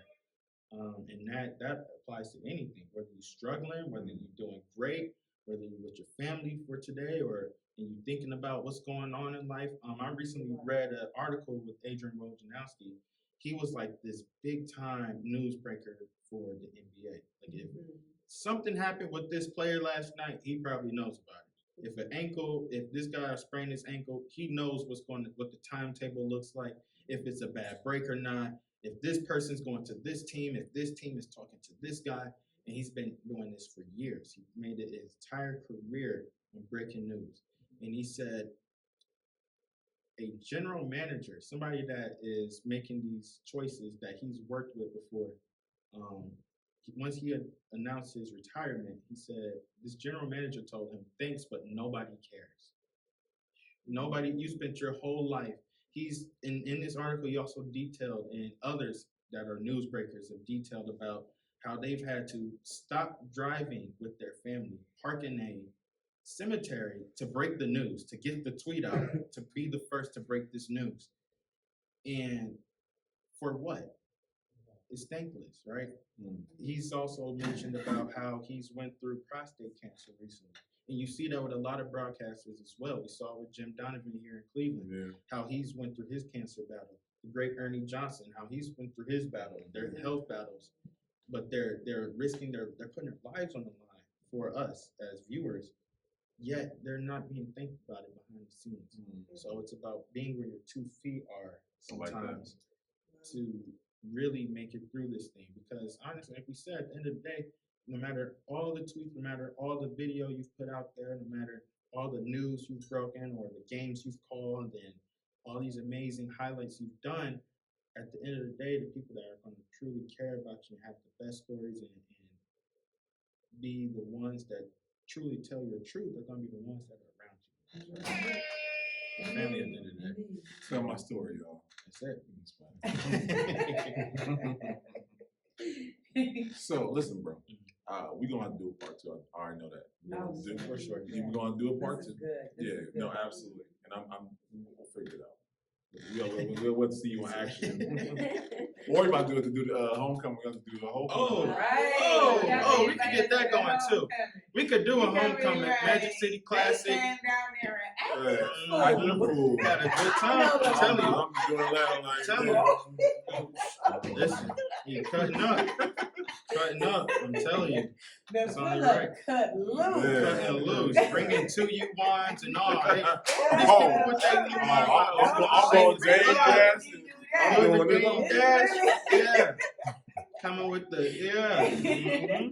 I'm doing that. Don't play with me. Tell Steve and Bree, bring the equipment. Yeah. Let's roll. All right. That's right. Let's go. We do We the do road a trip. special homecoming edition. I'm I'll show telling you you, all. we going. I'm excited. I'll show you all how us Bulldogs get down. Trust me. Okay. I'll talk to Right. some boys, Hold you to it. decision makers. Yeah. We get it We wrong. got on camera now, so Yeah. It's on video You now. promised a good time. I'm gonna put it up and everything. I'm like, A good Chauncey. time, not a long time. Not a long time. That's it. We'll choose a date. We'll have y'all first. Y'all done live shows though, correct? I saw you guys doing live shows, right? Like 1 or 2 years. 1 or 2. yeah, 1 or 2. We all like, We can still jump in 2025. We can still Yeah, yeah, jump in yeah. 2025. You know, we're talking about leveling up. It's the last episode. Yeah, You know? yeah. Trying to give us some pointers. Right. You know, right. we'll Chauncey for a couple episodes in the future. That's right. Like, Chauncey, come on through one time, brother. I'll whisper a couple things in Steve's ear about it. You know, Okay. we'll chop it up about it. Yes, but- sir. Speaking of live shows, we have we see major companies like ABC, Okay, Steve. Fox, NBC, Disney, New York Times, even Amazon competing with Netflix. Right. But no one speaks about the NBA and NFL as media companies. How do you see them comparing to the major media companies? So I'm gonna put a little history into this because I'm a big history buff and I'm a big McDonald's fan. We talked about this a little bit prior to the show getting started, but I am a fan of the story of McDonald's. And what Ray Kroc learned during this time, he's not the founder of McDonald's, but he's the founder of McDonald's. Yeah, I watched the Founders. You watched the Founders, Yeah, amazing movie, yeah, right? Yeah. And so what he recognized and what someone pulled him aside and said, yo, you in the wrong business. You're not in the fast food chain. You in the real estate business. Yeah. And it took off I just love like both. that. Just Same. off just like that. So, yes, the NBA and the NFL have found out that they're in the wrong business. Not in the sports business, in the entertainment business per se. Like you said, you're seeing Amazon, Netflix, get Apple now getting into this field, and they're knocking off some of these network televisions. Like Amazon, who would have thought back then Amazon would knock off Turner, TNT, who's covered the NBA for years religiously, knock them off of having a TV rights deal for billions of dollars. And we're going to start seeing it rise even more, especially when the WNBA's contract comes up. Because now they got to get their own lickings in, right? So people are going to want to get behind seeing Juju when she gets here, Juju Watkins, Paige Beckers when she gets into the league. Haley Van Leaf when she gets into the league.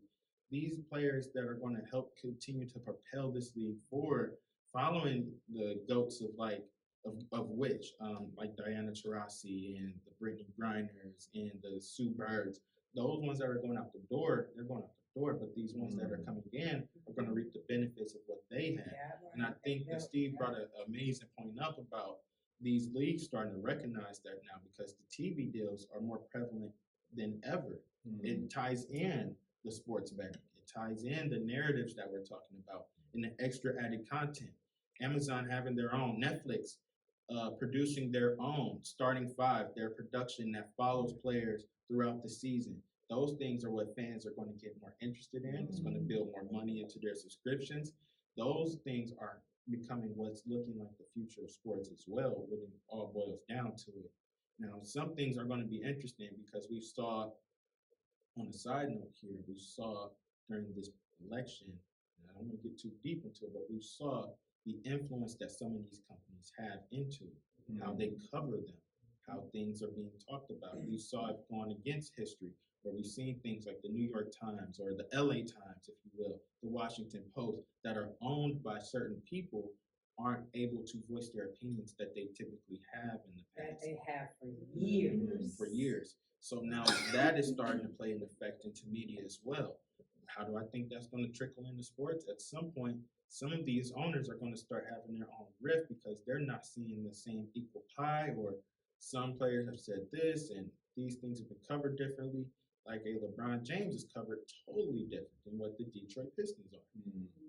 Why does that play a factor in the role? Because kids are watching that growing up, like we all have as well, and now it builds onto that team's market. It speaks on that team's strategy on getting these kids when they grow up to become free agents, and now they're automatically like, I want to be a Laker because I want to follow that path. And that's already been set, but now more than ever, thanks to these TV deals, you're starting to see that blossom.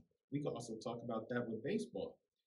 The last team that ever had a really, really strong TV contract was the LA Dodgers, right? The LA Dodgers had over billions of dollars signed into their TV contract because the MLB does it different than the other sports. The MLB is a direct individual team effort as far as the TV deals get done.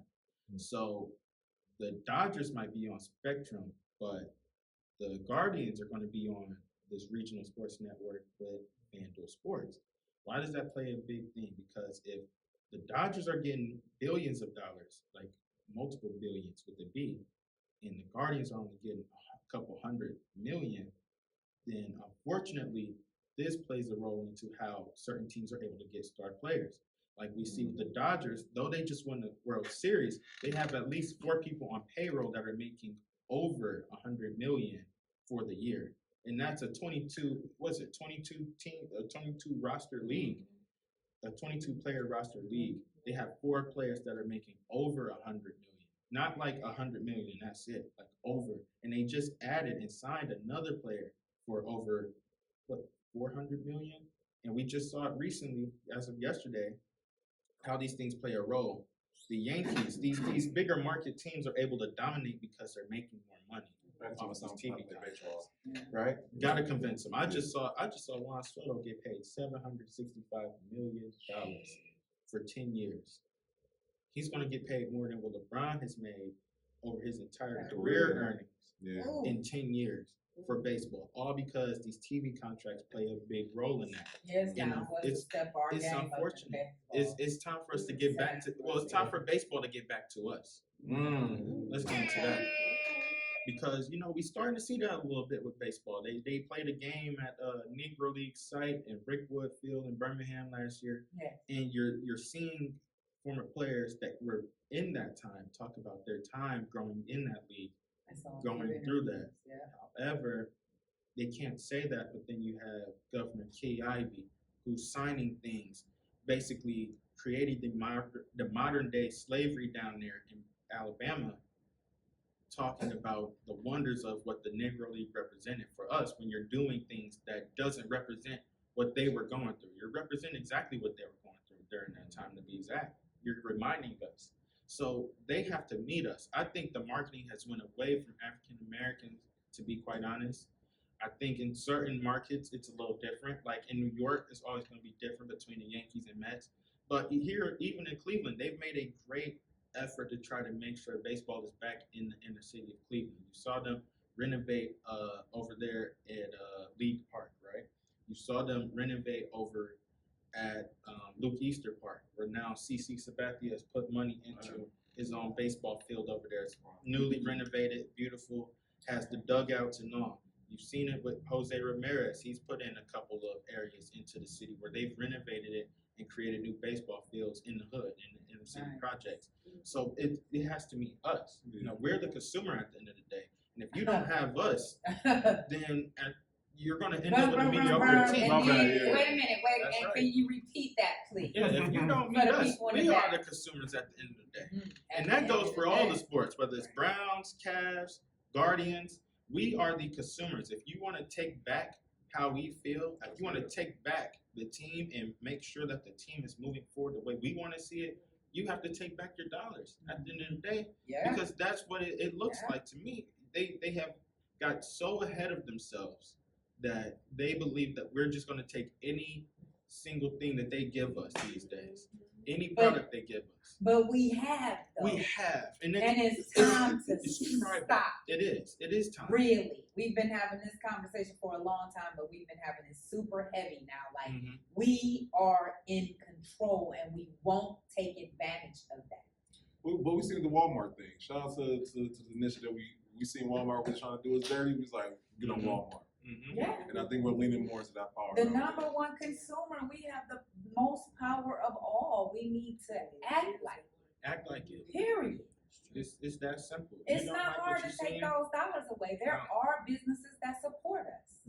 There are businesses that still make sure they have Black brands in their stores. There are businesses that, and real quick, going into what you were saying earlier about putting money into your friend's business and things like that. It is time for us to start doing group economics. It's time for us to start saying, hey, they don't have a grocery store, a healthy grocery store in Glenville.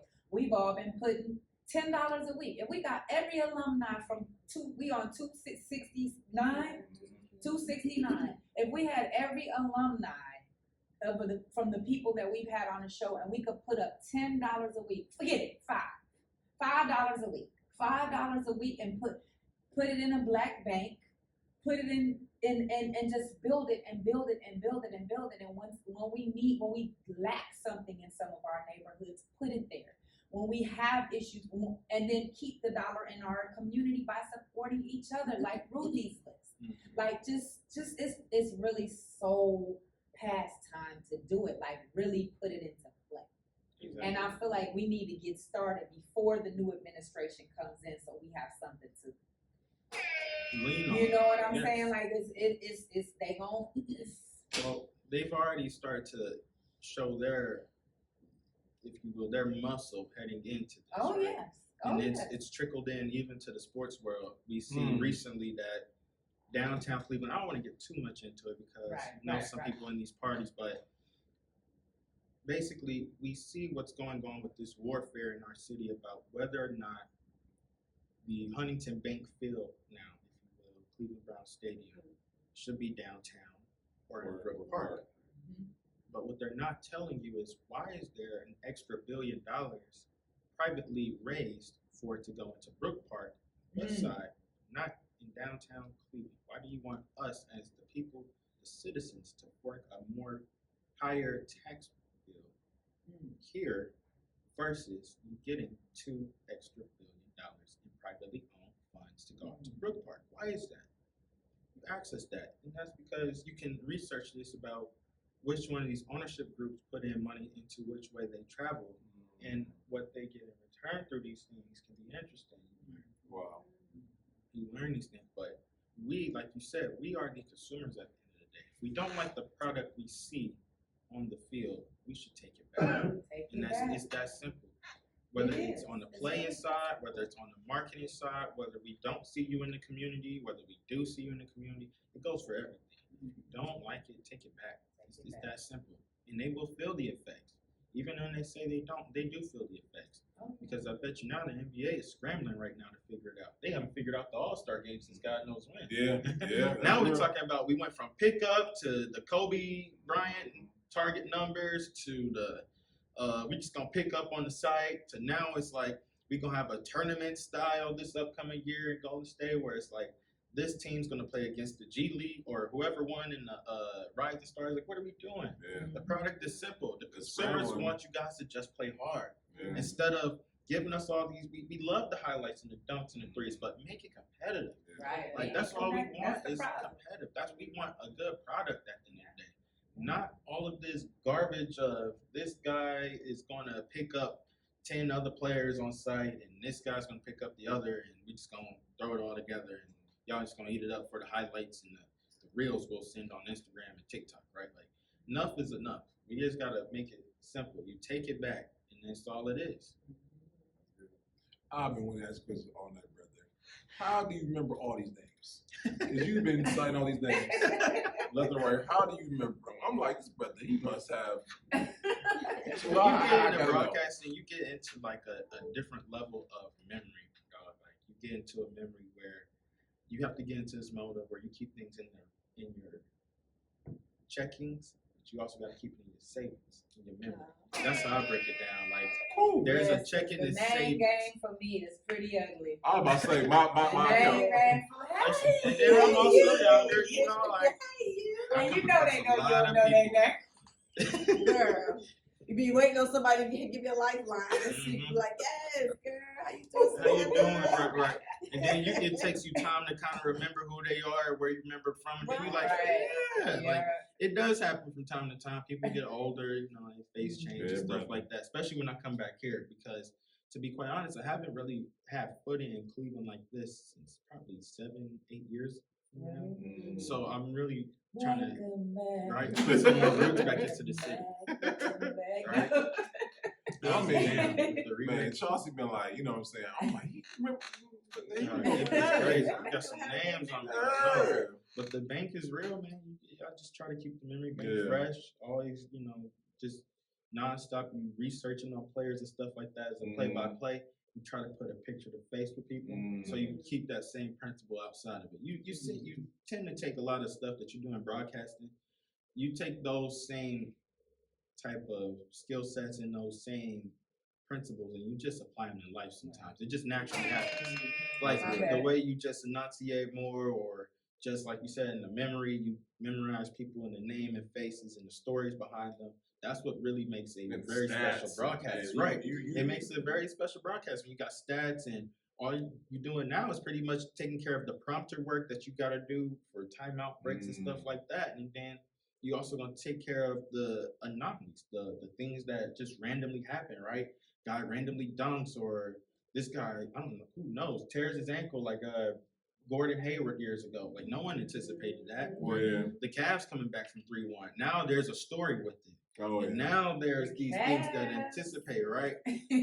Now all of a sudden they're on this crazy run, and you're like, wow. 20-4, right? Unexpected. You thought they were going to blow the team up, break the team up after last year to some degree. Somebody wasn't going to come back. This new coach comes in with the new voice. We talked about constructive criticism. We talked about healthy criticism and healthy feedback. Now he comes in with a different voice. It's a little healthier on feedback, so I've heard. And now somebody looks the team looks a little different. Somebody looks to be playing a little different on that team. So these are the things that you kind of just take with you, and they just roll. They just roll throughout your life, honestly. It's that simple. So message, brother. What does the future hold for Chauncy Sanders? What does the future hold for you? Chauncy Deion Sanders. I'm sorry. My bad. We have people. My bad. My bad. Gotta throw Deion in there. I think the future holds a lot, to be quite honest. You know, I'm excited about it. I'm really, really excited about what the future holds as far as what we're doing today and what we're doing later. You know, I've kind of broken those things up now into what I want now and what I should probably continue to just keep that in the memory bank, right? Continue to just plant the seeds for that later. I think right now it holds the passion. And I think the passion right now for me is to continue to find myself in roles that they continue to shun us out from. I think as a play-by-play, they continue to try to do that. I think as a sports reporter, and I look around, even in our market here in Cleveland, I don't want to throw no shade to this market.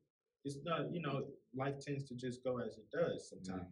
But I find myself scratching my head at how we have the lack of African American voices here in sports. They're always, we have an amazing NABJ here, National Association of Black Journalists, and they are amazing. And we do have the NABJ conference coming here in Cleveland. Make sure that we also plug y'all for that too. Coming up this summer. Coming up this summer. It's coming this summer. We're gonna have, and I'll shamelessly, I can't break the news here, but there is going to be news that comes out. We like exclusive, brother. Let me get some. I know. We should have gave them Listen, some I know. It would have made me slip out. It would have slipped out. I see you got that red over here. I'm like, I have to see what that's about. I don't know if that's a cabaret or which kind. That's sangria. Oh yeah, you might have would have had me slip up a little bit. We know what? slipped our first episode back. We slipped. It's okay. Next We're gonna send you listen, home with some. Next season, we gonna have something ready. Y'all gonna be ready. I'm anticipating it here. But the NABJ conference is coming here. It's the National Association of Black Journalists. Why is that important? Just last year they had, and I'm sure you guys may have heard of this, when President Trump, former President Trump, now President-elect Trump, came into Chicago, and he had that back and forth with all of the Black journalists in Chicago. I've seen that. Yes. So now they are taking their talents here into Cleveland, and it's so important for us as a city to put on our best effort during that, because we need more African American voices here in the city.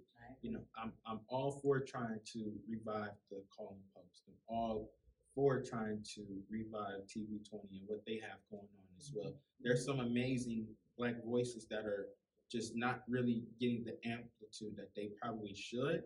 And it's because of our own selves. It's because of our own self. Like we said, we are the consumer. It's like, Brandon is this crazy. guy is a dictionary. You haven't noticed. My brother right here. We're not amplifying the voices as we should, man. That's just us keeping it real. And I think there is a lot of young talents. There's a lot of Black talents, here in the city that are in broadcasting, but they aren't getting the backing that they should. Or otherwise, of course, people are looking to progress their careers as well. They use Cleveland as this trampoline, if you will. We've seen a lot of them, but we've had a lot of great talent here in the city as well, whether it was DeLon Dillard from News Channel 5 previously. Sharon Reed. Sharon Reed. Danita Harris, another great one. Leon Bibb. Shannon Smith over at 19. Ashley Noel. Shout out to Shannon. Shout out to Shannon. Shannon is amazing. That's the homie. That is the big homie. She hosted for our David Shands. Oh, that's awesome. So now we got to talk. Listen, Shannon, we're going to point it right here. Shannon, we tagging you in it. We're going to make sure that this group here, we got to have the pull up somewhere hosting something during the NABJ conference this year. Wouldn't that be fun to have a new talent? Listen, I know this coming free $99. This might not come free next time around. I'm just saying. But we have something hosted here in Cleveland. It's coming up this upcoming summer with the NAB, National Association of Black Journalists, right here in Cleveland, over the end of July towards the beginning of August, so towards that time frame. Okay. It's gonna be a ball. It's gonna be awesome, man. Say less, brother. We ain't go to Atlanta? You gotta go to Atlanta? We did. You gotta go to Atlanta. I'm gonna get so much Atlanta. You got me worried now. Like, listen, I'm just saying here, it's a certain group of people in Atlanta that can't be in Atlanta. I don't want them coming here looking for us. You know what I'm saying? It's a certain group, they come, they got a cologne named after them. I don't want them coming after me, but by all means, Brandon, listen. So let me ask you this, man. All right, so like we know here, and you being a part of Cleveland, leaving from Cleveland, coming back Cleveland, you've seen collaborative efforts in other cities. Would you say, what do you feel like we could do to change the narrative of Cleveland not being a collaborative place here? ordinary to Oakland not being a platform place? It starts with us. And I think it starts with the people up top as well. First of all, it starts with the people up top. Let's give them some of this as well. Because and it's not really some of their issues, some of their problems. Like some of it, I do believe it starts with us as a whole, as a person. But I believe it does start up top with these things. And being in organizations such as Seahawks, Rams, like we've named previously, you see a difference in the way things are covered, the way things are handled from up top to all the way to the media. You see it differently here, from up top all the way to the media, whether they are having good seasons or bad seasons. I've seen the absolute worst out of those two organizations, and I come here and it's totally different. Even on a season where it's supposed to be good, even last season when it was supposed to be good, you still saw some of that articulation by some of these members talking about the negatives instead of one of the better seasons ever I probably saw since I was born.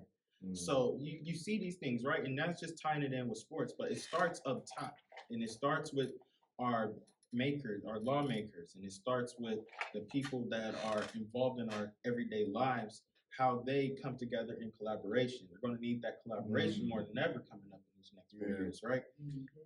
We're seeing it now. Why are they trying to collaborate? They can't see eye to eye that we obviously need a new stadium.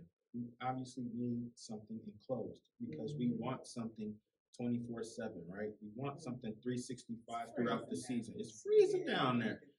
Listen, I That's love the beyond Browns. freezing, to be honest. Right. That's something different. I like the Browns. I still got a little bit of a heart for the Browns. A little bit. I've got a heart for the Browns. I've been able to kind of collaborate with them as well. At some point with the Marcus Graham Project, and I'll shamelessly plug them as well. They are an organization. Shout out to Corey James from formerly the Cleveland Cavs that has been able to help this. Larry as well. Jason Garrett, our guy. One time for Jason.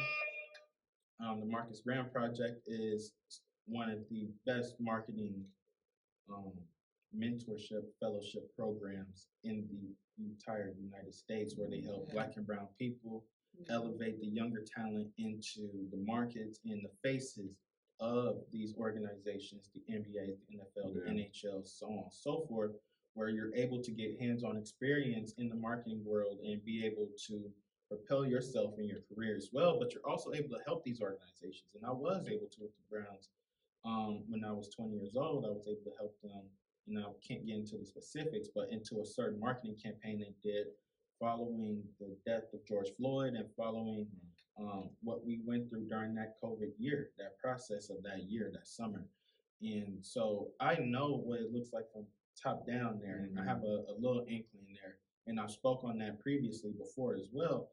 And it starts, like we said, from the top down. And it starts with our lawmakers, it starts with our mayors, it starts with our councilmen and women that are making our everyday progress. And then it starts down from there. It goes down from there, from our teachers to our principals, our school districts. Why are they not collaborating more about how education should be put forth through all of these students, right? Why is it that you go to a Beechwood and we're not getting the information and the process that they went through to make their district look different than what it does in Cleveland Metro? It's because it starts with ego, and we got to be able to drop that, right? People don't want to drop ego. People have made it so far, and you get that in life, where people have went through their own journey to get where they are today, and they're in a high charted position, and they use that ego that they use to get themselves there, but they won't lose it. And you see the best collaborators are the ones that don't have the ego. Kevin Stefanski shouldn't be fired today because he has the least amount of ego I've ever saw in a coach. The best coaches have the least ego. Keep it running. Your Sean McVays, your Pete Carrolls, and I was Pete Carroll's last intern last year. I was his very last intern. He probably finds a coaching gig this year, but I was one of his very last ones. He's a very great collaborator. Same as Kevin Stefanski. Who else has? I mean, if he had such a big ego, why would he allow a guy that recently just got fired as a head coach to come in, sit in his organization, and be a coach, be an advisor for him in an advisor role, and that speaks a lot about him as a person, right? It starts top down. If he can be egoless, why isn't the rest of you guys egoless, right? That's how it's supposed to roll, and that applies to everything we have in life. Like, people are so egotistical sometimes that they get in their way of progress. Yeah. They get in their own way. Even in broadcasting, you see this all the time, or you see it in the ageism and the racism. People are in their own way of progress because of their own egos and their own pride, instead of being able to put that aside and be able to say, for the sake of progress and for the sake of building to where we all want to get to, we should just put this down to a side and work together. And you're not seeing that these days. So I think the city of Cleveland should start there. And then I also think that some of our collaborations aren't being necessarily amplified enough like they should be. Like, Futureland should be a bigger event for our city. Why should it not be, right? Futureland is huge, and it is huge. I thought this year, since it was my first year, I had an amazing experience just with seeing guys like yourselves up there on stage. Shout out to y'all, man. Did a great job, of course. Seeing my guy Steve up there, seeing Ibrahim, and so on and so forth. So many amazing people come together. But why isn't this bigger? Why isn't this being amplified bigger by our media, by our local publications, and why isn't it being put forth more throughout the city? It's because people, and sometimes I've heard that stigma of people don't want to see you doing good in Cleveland. You know, people hate to see people doing well in Cleveland, and they will. And you know, sometimes that is true, but other times people just don't know because they haven't been exposed to it, right? That's another thing, having that exposure out there. So I think it's genuinely living in Los Angeles, living in Seattle, where it's obviously a stark difference in those lifestyles out there and how they support one another. But what I do recognize is, no matter which city I've been in, whether it's, like I said, LA, Seattle, Huntsville, Atlanta, they are collaborative. They will collaborate with you, and they go hard for one another. And when it comes to us, the culture, they go hard. We recently saw that nationally with Kendrick Lamar, right? We can go into the music aspect and say that, you know, if you beefing with one of us, you're beefing with all of us. That's typically how it is. You ain't putting no tour date in this city at all. You know what I'm saying? That ain't happening. But, you know, with our city, it gets to an individualism. And I think we take bits and pieces of different cities as well in their cultures, like New York and Atlanta to some degree, where those cities, it's a bit different. It's a bit of a who's who basis, and sometimes it can also be the fake it till you make it, the rags to riches, if you will. So I think we just need to find a way to reset our own identity and figure out how we want to move as a culture altogether. You know, how do we want to move? Do we really want to support each other like we say we do? Or are we all still sitting here looking to try to, you know, make it and leave the others down? I agree. I'm trying to tell y'all, when I start naming off names that are fake, just know I'm calling Chauncey. I'm doing Chauncey. Wait a minute. No. You say a real name, I'll say fake name. I'm like, you know, so, you know. Oh my God. Because I'm like, how do you remember all these names, brother? Your brain is still trapped. It is. Because then you get trapped with like all these memories, and you get trapped with all these different moments that have happened, and they kind of can trump you when you're looking for something that's short term, but you remember all these things long term. Like, you have to keep dumping out information game after game, but retaining some of it as well. It's like you got this huge cabinet base up top, you know what I mean? But I'm appreciative of it, because all these moments, they make you who you are, right? And all the people that have kind of came across the paths, whether I've worked you part-time or, you know, had to grind it out at working at the movie theater, to being able to be a part of something like a multi-million-dollar project over there with the Rams. Like, it's something that I really, really appreciate, and I know I'm appreciative of whatever else comes forward, whether it does or it doesn't. I ain't gonna know one other person with a stitch up a mind like yours, and y'all be knowing some stuff. Y'all remember it all. But with that being said, let me ask you this: who can we look forward to collaborate in the future? Who would we love to collaborate in the future? 3-letter, 4-letter, 5-letter, or more? Right, one more. So we can start there. We got a couple of 3-letter, 4-letter. You could just put the stars across, you know, dot, or, you know, I think add a couple of organizations like ... But overall, I look forward to working with anybody. I'm not hard to find, as the great philosopher and teacher and head coach Deion Sanders said himself. I ain't hard to find. So by any means, if it's meant for it, I'll be down for it. I'm ready to cook whenever. I know my skill set. I know what the experience I've been through. I know the teachings that I've been able to receive throughout those experiences to create who I am and what I can provide. So I know for a fact if it comes about, it definitely comes about. But I'm looking forward to the future of working and collaborating, and just stay tuned because there's a lot of good things coming in 2025. All right. So speaking of futures, when it comes to your future, Chauncey, obviously it's looking quite bright. So again, when it comes to legacy, two-part question is, what would you like the legacy to be for you as an individual? But then what would you like for legacy to be for you on the entrepreneur side? That's a great one. For the individual side, I'll start there first. I want people to know that I was always passionate. No matter what it was. That's right. Cook it up again. That's a good one. No matter what, always, whether it is for an individual purpose and goal or for the family, it's always been passion behind it. I also think that I want people to believe and remember me as someone that always had your back. I think that's something I'm always great with. People can always probably argue. Sometimes my friends do argue whenever I kind of blend them because I've had friends from different walks, right? I've had friends from ones that I grew up. I had a circle of people that I have throughout college, if you will. I've had friends that I am in the business with, and we share different ideas and projects that we're doing and collaborate on things and so on and so forth, like you guys. I want you all to know that he's always had our back throughout our life. Oh, you gang now. Was always his friends. Oh, I'm definitely you gang. We in now. Okay, it's good to know. So individually, I always wanted that to be something that I wanted to leave with friends, family, so on and so forth. But for the entrepreneurial side, I would say a go-getter. A definition of a dream not being deferred. I always, and I have a right, literally American dream, if you will. Someone that wrote it down, found a plan, and stuck with it, and is still getting to sticking with it. Someone that just did not want to be denied in what he wanted in his dreams, right? Just never denied his dreams. He never wanted his dreams denied.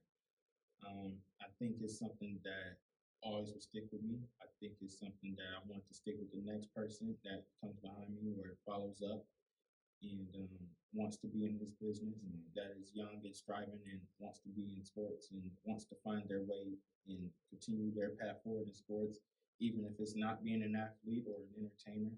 I want people to see that there are other ways. And that was something that I learned watching First Take. So that circles all the way back to the beginning of this episode when he asked me about how I was raised. I was watching First Take, and there was this one episode in there on First Take with Stephen A. Smith where he was talking about the American dream, how you don't have to be a LeBron, you don't have to rap like Jay-Z, but you can be a Stephen A. Smith. You can go to an HBCU college, a 4-year college. You can voice your opinions. You can be a passionate person in sports or in anything you do, and you can grind your way through it and get there. It's that simple.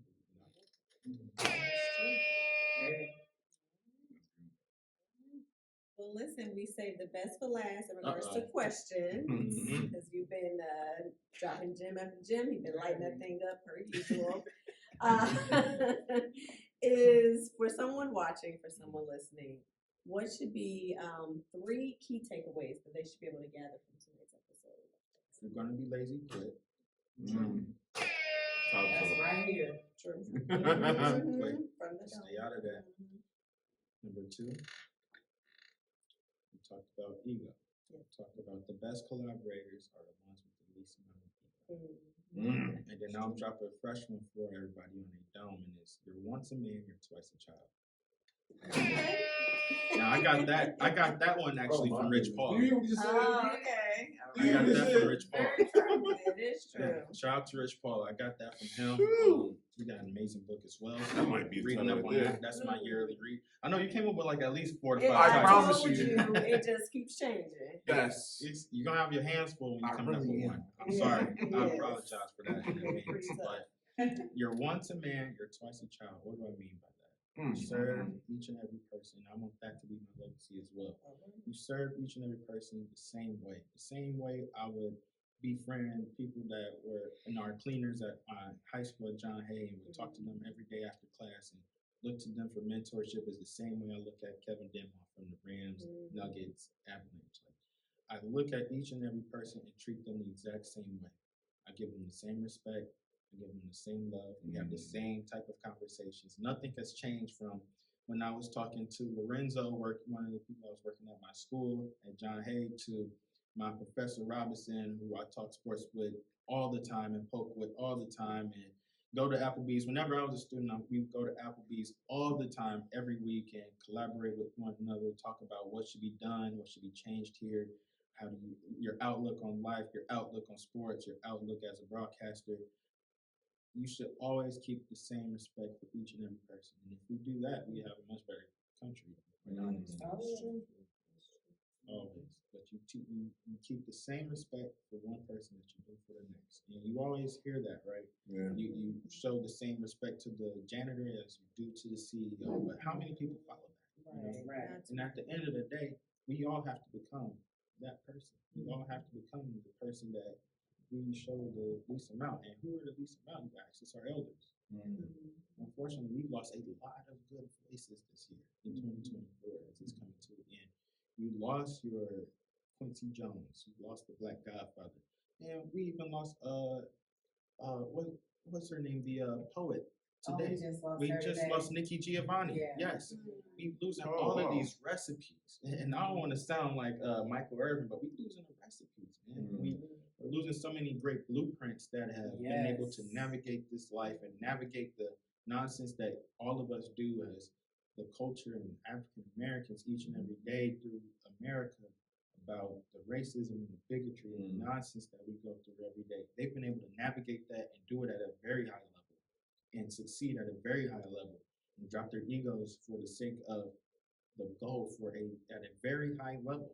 And we've lost so many people and we haven't been able to really give them that flowers when they were here. And that goes on to people just having a lack of respect. There's so many great people that are here in Cleveland that should probably be able to be behind the backing and have a bit of a voice into what's going on in the future, but we don't necessarily give them the respect because of where they are. It's the ageism thing there a little bit. And it's the same with the younger generation. There are people like myself that are looking to really make an impact in the city, but how many times do we see people of a younger age really get these type of roles? And it's because, we don't see them prepared in this role. And you see that in broadcasting too all the time, is that there's a lot of older folks that are sitting in these roles that aren't really necessarily ready to retire just yet because of the way that this business has grown into a place where you're looking for the younger talent, but you're also trying to retain the older talent because the older talent doesn't want to leave their position. So now the younger talent aren't finding these step-in roles that they used to back in the day. You're not getting the guys like John Tellage, we talked about Jim Donovan, Leon Bibb, where they were able to find their footing in a market like Cleveland and be able to create a long-term career here. Now you're finding the younger folks at home with degrees and they're talking about they can't find the opportunity, right? And it's the same, and we can go on and on about this and all the different businesses there is, but if you keep the same respect for one another, it just opportunities are limited. So, I hope you're taking notes. I hope you get the dictionary out. My man was dropping smooth words. Certified, yeah. No. I'm trying to tell you, brother. I'm editing this video. I'm like, like millions of just. Yeah, I know he was literally taking No, off in his head. I probably You did like the Cat Williams. you I think watched I that, was so I'm like, joking. what's that word? Yeah, you are articulating your butt off, brother. Like, shout out to you. Shout out to you, brother, because we got a lot of interviews on this bad boy. I will tell you, I have not in a long time. I'm like, okay, all right. Okay. No, but I'm not joking about music series. This has been an amazing interview, bro. It And we are, and this is a great way so much. to someone and closing out the 2024 only makes sense. Like Cat Williams began the portal. Yeah. My man Chauncey's close. I'm trying to close it graciously as possible. Not trying to throw nobody under, not saying that, the underworld is coming out top, not closing on the good No, note. but the things you talked about applies for more than just sports, Oh, absolutely. Absolutely. Because it's life at the end of the day. Life and sports go hand in hand for myself, and I'm pretty sure a lot of others. But it's just the culture in general. Yeah. Someone asked about when were you introduced into rap? I saw this in a recent interview. And the guy said it's born into us. And it's the same way with not just pop culture, but sports as well. It's born into you. Kids are born into Jordan Jordans, right? Yeah. Kids are born into LeBron and is he better than Jordan? In that conversation is generational. Bro, that's older than That's us. generational. Unfortunately, the Browns' despair is kind of generational. It is generational. Right? Your grandfather, your father, and now it's you. It's all being passed on to every time they have a good year, you could just about expect a bad year to follow right behind it in disappointment. We're not even from New York, and I know about the Mets. Right. You know what I'm saying? What's that? That's Bronx, ain't it? Or is that Mets is New York. No, yeah, they New York, but boroughs. Yeah, boroughs. See, now Yeah, you and I, I know you're talking about. I don't know. I can't remember the borough. It's like Queens and the Bronx. I think they're Queens. Yep. Queens is in the house for sure. So I feel that it's you get but birth it's into these generational. things. It's generational. Yeah, it's in the blood. Definitely. So let me ask this, brother. Most important question. And we're gonna do part 2. Part 2, we not going somewhere. We're gonna go somewhere else. We're going to some other. We're going to Huntsville. We'll take it to Huntsville. I promise we can take it to Huntsville. But we also got Cleveland first too. Let's not forget about NBA. Let's not forget about NABJ. Okay. I'm calling on my peoples, Rob Parker. I'm calling on Shannon. Let's get behind this, Harry Boomer. Okay. Like, let's really try to put something out there. Part 2, y'all listen. So this coming up. So this is the most important question of the whole interview. Where people learn more about you. Where can they book you? Where can they have you on their broadcast? Yourself, my friend. Yeah, so you can start with my Instagram. We'll start there. Chauncey, that's CY, not EY, CHAUNCY. The initial D, of course, for Deion, and then Sanders. Any extra characters, nothing of that, just straightforward. You can find me on Twitter as well at Chauncy Sanders, and in my bio on Instagram, I have a linked account that will also show you through Linktree about the rest of where you can find me as well. And of course, you'll find things like this podcast appearance here on the Pull Up Podcast. Definitely will be on there as well, highlighted. And any of my other recent appearances, of course, and then my email. Listen, guys, right where you're watching for the shows, they'll be right in there. So do me a favor, book my man, have him on your broadcast, learn more about him, and just enjoy this great interview that we had tonight with us. Don't put this belt back on for this or whatnot. All right. We gotta pay some bills, y'all. So we gotta pay some bills. If you missed out on our Spades and Connect event, I don't know what to tell you. I do know what to tell you. We bring the bill home, okay? And everybody who got the smoke for me in the DM talking about, nah, this another, you should have came. Okay, you can't come for a bill you didn't come for, okay? In order to beat a man, you gotta beat the man. Hey, Right? come on, Chauncey, say it again, brother. We'll leave him with that one too. Come on, brother. Come on now. So listen, for everybody coming from my head, you missed out. But you know what you can do? You come to our Entrepreneur Day game on February 9th at the Ford Bistro. If you were single in the city, I definitely am. Yes, because guys, listen, it is already harder to be an entrepreneur, but it's even harder to find love to be an entrepreneur. And we're helping out with that. If anything you know about Harry Close Experience, we create great events for entrepreneurs, and there's another great statement out. This will be our 4th year. Yeah. 4th year doing it or whatnot. And we try to make the first married couple from us or whatnot. Right. Because I've already cupided a couple things. I don't want to talk about some of them, you know what I'm saying? I've already done a couple. Cupided. Yeah, Cupid, yeah, you know what I'm saying? You know what I'm saying? Did a couple of them, you know. If I want somebody to get married from full experience, but I want to put that on a resume, okay? Nice. So listen, that's coming up February 9th, okay? So please, if you're single, please sign up. You know what I'm saying? We want you on. You're doing good today, folks. I won't speak that into my. We won't speak that in. Right. I serve one person. I serve the Lord. I know that's right. Hit the buzzer. Hit the buzzer. Oh, like Steve Take the said, speedy route with that one.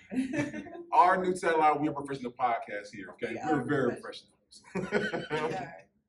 But please look out for that, guys. Y'all know we had a good time. Ooh, child, I'm trying to hurry. Okay, let's get it together. Chauncey, don't do it no more. All right, listen, guys, make sure you tune into my podcast, Beauty Told. Again, give you guys great relationship advice. We have great guests on. I typically try to have males on from time to time. We could spill. I see what y'all doing with the recruiting. Okay. I'll shoot my shot. All right. So listen, we have great topics. We take it, we expound on it, and again, the overall goal is to have a positive change, so y'all can learn from our story. And if we told the story right, then clearly we know that it was a story well told on Beauty Told. I cannot wait to see you guys there. See you then. That's amazing. And you guys rock with us. Go over it now. Right. Go over it now. Stop playing with me. Wait, no. Okay. Thank you, gentlemen. Yes. And you guys see the bottle, so you know where we at. Okay. That's right. Y'all, I cannot wait for the grand opening. It's coming. Yes, new location coming. Yes. Can I also say it's a beautiful place too? Oh, Like thank we you. introduced this early. I ain't gonna talk about the stage, but it's amazing. It looks really, really nice. I'm in love with certain pieces, and maybe later on, part 2, I'm gonna hold that in. We can talk about the pieces we like it here already as it is. You know, and then I can't wait to try the wine. Oh yeah, no, yeah. Sending you home. Yeah, don't worry. Next time we're gonna make sure the drink champs, Chauncey. He trying to set me up. He's trying to get me. I want to turn up Chauncey and whatnot. I want to see the words get more articulate as he drinks. Get more articulate. Then you start bringing out the big word, like really big words, like Jeopardy type joints. You know what I'm saying? Oh man, I want to see the episode. But yes, guys, you see the white balls now. It's white. 1 for 10 the white. We just know it's coming. Coming soon. And it looks really good. I'm gonna say that. It definitely looks good. Don't want to miss this spot. Yes. And then we hear, guys, as you guys are watching this, please patronize the amazing team we have here at the Flip Experience. My man Steve behind the camera with the 1, 2. Listen, the productions get better. Like y'all should see the episode. Like it was all bad and whatnot. Now Steve got here. It's like a whole other setting. Okay. So shout out to him. If you guys want to edit reels that are going to be fantastic, phenomenal, look visually stunning, check out my girl Bree over at Overflow Studios. Check out my girl Sam, the greatest host in the whole city. If you want to host your next event, we already talked about Beauty Told. We already talked about TU1. I get it right. And now let's talk about you. Oh, we got not tried. Hey, James, he just has his hands in everything. Yeah. He keeps us tight. Yes. Space channel. Everything.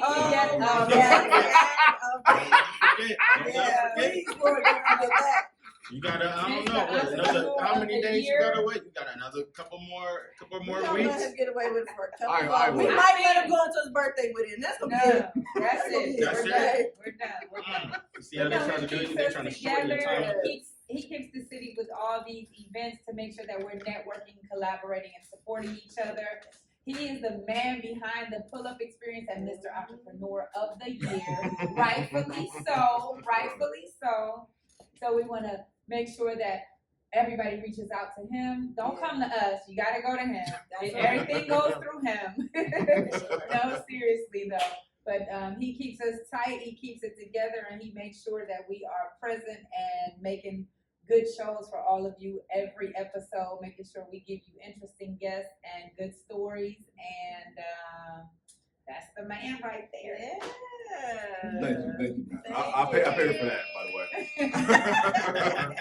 And lastly, we want to thank you guys. As this being the last interview of 2024, we cannot thank you enough for liking, sharing, subscribing to the Full Experience. You guys make it all possible. That's the honest truth. God, and you guys. Because as of right now, 8.1 million views. And mind you, I want you to put this into your mind. This is a show in Cleveland about Black entrepreneurs. We're talking about no facility of the culture, but Black entrepreneurs, creatives, change makers in the city doing 8 million views on YouTube. That's nothing to scuff at. That's nothing. That's God. That's amazing. So I don't want to lessen what we're doing here, and like I said, you guys make it all possible. Please continue to like, share, and subscribe. Please continue to let the word of mouth happen. And we want to continue to bring you great episodes, guys. Roll to 300. I said 100, 300. We're way past 100 now. Yeah, I hope so. Yes. So, guys, listen, we're going on 2024. We will guys see you in 2025. Happy holidays. Happy holidays. And have a blessed year, y'all. Peace. Peace.